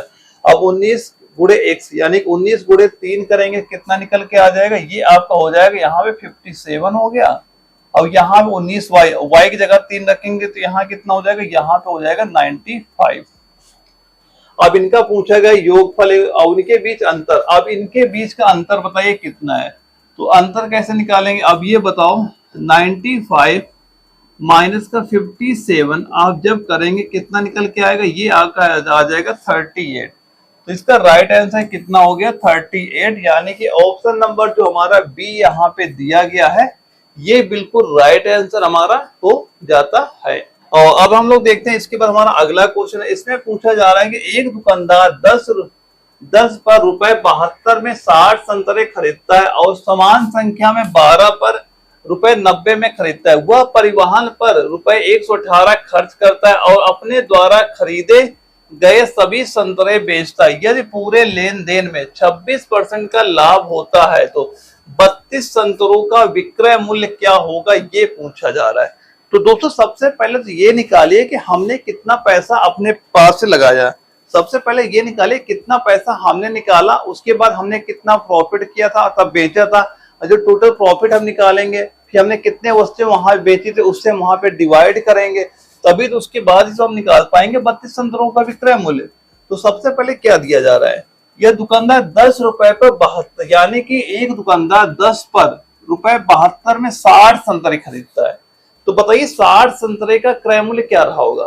तो क्रय मूल्य कैसे निकालेंगे 60 संतरों का, पहले निकाले थे CP1, कितना हो गया 60 संतरे हैं और गुड़े, तो एक संतरा कितने का, एक संतरा निकालने के लिए यानी कि 72 रुपए में हमने बेचे, तो 72 बटे आप जैसे कितना करिए यहाँ पे 10। अब इसको आप जैसे ही गुणा करोगे कितना आ जाएगा, ये हमारा हो जाएगा 432, यानी कि पहला CP1 432 रुपए हो गया। अब ही करा और समान संख्या में, तो समान संख्या यानी CP2 और समान संख्या 60 हमारे यहाँ भी हम खरीदेंगे। समान संख्या 60 अगर हमने पहले लिया था तो 60 हम अभी भी फिर ले लेंगे। अभी इसका बताइए कितना रेट निकल के आएगा, यहाँ पे कह रहा है 12 पर 90 रुपए में खरीदता है, तो कैसे लिखेंगे, टोटल रुपए 90 है और 12 वस्तु है, तो यहाँ पे कितना रेट निकल के आ जाएगा, इसको गुणा करेंगे कितना आ जाएगा आपका, ये हो जाएगा हमारा 450। तो CP1 निकल आया 432, CP2 यानी क्रय मूल्य हमारा 450 यहाँ पे आपका ये निकल गए। अब देखो यहाँ पे कह रहा है कि ये दो तो हमारे खर्चे लग चुके हैं, ठीक है। अब कह रहा है कि परिवहन पर 118 रुपए खर्चा कर देता है। अब परिवहन पर कितना खर्चा कर दिया उसने, परिवहन पर खर्चा कर दिया उसने 118 रुपए। तो ये सबसे पहले ये बताइए कि टोटल हमारा खर्चा हुआ कितना, हमने कोई आम लेके आए, टोटल हमारा कितना खर्चा हो गया, वो हमारा हो गया। अब इन तीनों को जब आप ऐड करेंगे तो इन तीनों को ऐड करेंगे कितना आ जाएगा, ये हो जाएगा 1000। कितना आ गया 1000। अब 1000 तो हमारा क्या लग गया इन्वेस्टमेंट, 1000 तो हमारा क्या हो गया खर्चा, यानी क्रय मूल्य हमारा कितना निकल के आ गया 1000। अब सवाल में क्या कह रहा है, यदि पूरे लेन देन में 26% का लाभ होता है। अब इसने क्या किया, इन सभी सामानों को अगर बेचा होगा तो 26% का लाभ हुआ है। अब ये बताओ अगर कुल विक्रय मूल्य, यानी कि विक्रय मूल्य को हम क्या लिखते हैं, सेलिंग प्राइस। अब विक्रय मूल्य क्या हो जाएगा 1000 में अगर हमें 32% का प्रॉफिट हुआ है, तो आप जैसे 132 बटे इसे आप 100 यहाँ पे करेंगे, तो 132 बटे आप 100 यहाँ पे करेंगे, कितना प्रॉफिट है 26%, नहीं 26% प्रॉफिट है, तो यहाँ 132 नहीं 26 होगा। तो यहाँ पे कितना हो जाएगा, वो हो जाएगा आपका 1000 गुणे 126 बटे आप यहाँ पे 100 करेंगे, तो ये 2 जीरो हमारे कट गए, 1 जीरो यहाँ पे लग जाएगा 1260 रुपए। तो ये तो हमारा हो जाएगा विक्रय मूल्य। लेकिन ये विक्रय, अब हमें निकालना है क्या है, 32 संतरों का निकालना है। और ये कितने संतरों का निकला है, ये निकला है टोटल 120 संतरे। क्यों, क्योंकि 60 संतरे यहाँ पे थे हमारे, 60 संतरे ये थे, यानी टोटल संतरे थे कितने हमारे, 120 थे। और ये विक्रय मूल्य निकला हमारा कितने का निकला है, ये निकला 120 संतरे का। हमें पूछा जा रहा है 32 संतरों का। तो कैसे आप सॉल्व करेंगे, तो सबसे पहले एक संतरे का निकाल लो। तो सबसे पहले क्या करेंगे, 1260 को आप भाग कर दीजिए 120 से, यहां से निकल आएगा एक संतरे का निकल आएगा। और जैसे एक का निकलेगा उसे आप कर देंगे 32 से गुणा, तो यहां से आपका आंसर कितना आ जाएगा, वो हो जाएगा 336 रुपए। कितना हो जाएगा, 336 रुपए। यानी कि जो ऑप्शन नंबर ए हमारा दिया गया है ये बिल्कुल राइट आंसर हमारा यहाँ पे हो जाता है। तो ऐसे इसे आप बड़ी आसानी से इस क्वेश्चन को वहां पे सॉल्व कर लेंगे। और दोस्तों यहाँ पे किसी भी क्वेश्चन अगर आपका डाउट भी होता है ना, एक दो बार और देखिएगा, आपको बिल्कुल समझ में आ जाएगा। क्योंकि आप जैसे मैथ की धीरे धीरे प्रैक्टिस करते रहेंगे तो ये सारे क्वेश्चन भी आप बड़ी आसानी से वहां पे सॉल्व कर लेंगे। बस जितने क्वेश्चन मैं करा रहा हूँ सारे आप नोट करते चलिएगा। और इसके बाद जो हमारा मैथ का अगला क्वेश्चन है, इससे पूछा जा रहा है कि ए और बी दो संख्याओं का अनुपात 5:8 है। यदि ए और बी में उस प्रत्येक में 5 जोड़ा जाता है, ए और बी का अनुपात 2:3 हो जाता है, तो ए और बी का योगफल ज्ञात करें। अब कैसे सोल्व करेंगे, हम मान लेते हैं जो यहाँ 5:8 का दिया गया है, तो हमने माना है कि दो संख्याएं कौन सी होंगी। हमने क्या के लिए मान लिया, माना संख्या, हमने मान लिया कि माना संख्या क्या दी जा रही है। एक संख्या हमारी हो जाएगी, अनुपात क्या है, एक संख्या हमारी 5a हो गई और दूसरी संख्या हमारी 8a हो गई। ये हमारी दो संख्याएं हो जाती है। अब सवाल में क्या कह रहा है कि यदि प्रत्येक 5 जोड़ा जाए, यानी कि 5a है, इसमें भी अगर 5 जोड़ दिया जाए, और दूसरी संख्या हमारा 8a है, अगर इसमें भी हम 5 जोड़ दिया जाए, तो लेकिन जो हमारा नया अनुपात कितना हो जा रहा है, वो हो जा रहा है 2:3। तो बराबर आप जैसे 2:3 यानी क्या लिख देंगे, 2/3 कर दीजिए। क्या लिख देंगे, 2/3। रेशियो क्या हो गया, 2/3 या 2:3 हो जाता है। अब इन दोनों क्या करोगे, तिरछा जैसे आप इन्हें गुणा करेंगे तो यहाँ पे कितना हो जाएगा, तो ये हो जाएगा आपका 15a प्लस का 5 × 15, इधर 15 हो जाएगा, बराबर कितना हो जाएगा 16a और प्लस कितना हो गया 10 हो गया। अब a बराबर कितना हो जाएगा, यहाँ पे जब 16 जब ये 5a को आप इधर ले जाएंगे, यहाँ पे a केवल बचेगा। अब इस 10 को जब इधर लाएंगे आप, यहाँ पे कितना हो जाएगा 5 बचेगा। तो a का मान कितना निकला यार, a बराबर कितना हमने निकाल लिया कि हमें पता हो गया a बराबर हो गया हमारा 5। a बराबर हो गया 5। अब सवाल में कह रहा है a और b का योगफल। अब ये बताओ इन दोनों का योगफल ऐसे कितना है, तो 8 2 10 3 13, ऐसे योग इनका हो रहा है, कितना हो रहा है, वो हो रहा है 13a। अब a का मान हमने कितना निकाला, 5 निकाला है, तो मान रख देंगे यहाँ पे 13 × 5, तो कितना हो जाएगा, ये आपका हो जाएगा 65। तो राइट आंसर कितना हमारा हो गया, वो हो गया ऑप्शन नंबर सी, यानी कि ऑप्शन सी 65 हमारा बिल्कुल राइट आंसर आपका हो जाता है। और इसके बाद हम लोग देखते हैं जो अगला क्वेश्चन है हमारा, इसमें पूछा गया एक कार 50 मिनट में 90 किलोमीटर दूरी तय करती है, तो इसकी चाल मीटर प्रति सेकंड में पूछी जा रही है। किससे पूछी जा रही है, मीटर प्रति सेकंड में। अब देखो सबसे पहले पूछी जा रही है कि इसकी चाल। अब बताइए चाल बराबर होता है क्या है, चाल बराबर क्या, दूरी बटे समय। दूरी बटे समय, दूरी क्या दी जा रही है, दूरी दी गई 90 किलोमीटर। अब ये बताइए दूरी दी गई 90, ये किलोमीटर में। अब 1 किलोमीटर में कितने मीटर होते हैं, 1000 मीटर होते हैं। तो 90 किलोमीटर में कितने मीटर हो जाएंगे, वो हो जाएंगे 1000 मीटर हो जाएंगे। और बटे समय कितना दिया जा रहा है, समय दिया गया यहाँ पे 50 मिनट, लेकिन आंसर हमें ले आना है सेकंड में। तो 50 मिनट, 1 मिनट में कितने सेकंड होते हैं, 60 सेकंड होते हैं। 50 मिनट कितने होंगे, 60 से इसे कर देंगे गुणा। अब इसे कैलकुलेट करें कितना हो जाएगा, ये हो गया 5 दूना 10 हो गया, ये 2 तिहाई 6 हो गया, और ये 3 3 का 9, कितना हो गया, वो आपका हो गया 30 मीटर पर सेकेंड। क्या हो गया, 30 मीटर पर सेकेंड, यानी कि ऑप्शन नंबर डी हमारा बिल्कुल राइट आंसर आपका हो जाता है। इसका राइट आंसर कितना हो जाएगा, ऑप्शन नंबर डी हमारा बिल्कुल राइट आंसर यहाँ पे हो जाता है। अगला क्वेश्चन आता है हमारा 5 नंबर आता है, इसमें पूछा जा रहा है किसी वस्तु का अंकित मूल्य 315 रुपए है, उसे 288 में बेचा जाता है। यदि इसमें 4% की हानि होती है तो वस्तु का मूल्य लागत मूल्य से कितने प्रतिशत अधिक अंकित किया गया, ये यहाँ पे पूछा जा रहा है। देखो जो 4% है, तो 4% हम लोग लिख क्या कर सकते हैं, देखो 4% है, 4% को अगर हम परसेंटेज हटाते हैं तो क्या होगा, इसे हम लोग लिख सकते हैं 4/100। काटा कितना होगा, ये आपका 1/25, यानी 4% को हम क्या लिख सकते हैं, इसको लिख सकते हैं 1/25 यहाँ पे लिख सकते हैं। तो जहां पे 4% है हमने लिख दिया कि 1 ये हो गया 25, कितना हो गया 1/25। अब देखो इसमें पहले होता है क्या है, एक तो होता है क्रय मूल्य कास्ट प्राइस, एक होता है सेलिंग प्राइस, एक होता है मार्क प्राइस। ये 3 रेट होते हैं। क्रय मूल्य क्या होता है, जिस रेट में हम कोई सामान खरीदते हैं क्रय मूल्य होता है। विक्रय मूल्य क्या होता है, जिस रेट में हम कोई सामान बेचते हैं विक्रय मूल्य होता है। और एमआरपी जो मार्क प्राइस क्या होता है, जो सामान होते हैं इसमें जो प्रिंट रेट होता है वो क्या होता है, आपका मार्क प्राइस होता है, यानी क्या होता है एमआरपी आपका वहां पे हो जाता है। अब दोस्तों सवाल में क्या कह रहा है कि इसमें सवाल है कि 4% की हानि पे। अब ये बता रहा है कि अगर कोई वस्तु 25 रुपए की थी, कोई वस्तु यानी कि अगर वो थी 25 रुपए की थी, तो बेची कितने की, बेची उसने 24 रुपए की। कितने की बेची है, 24 रुपए की उसने बेची है।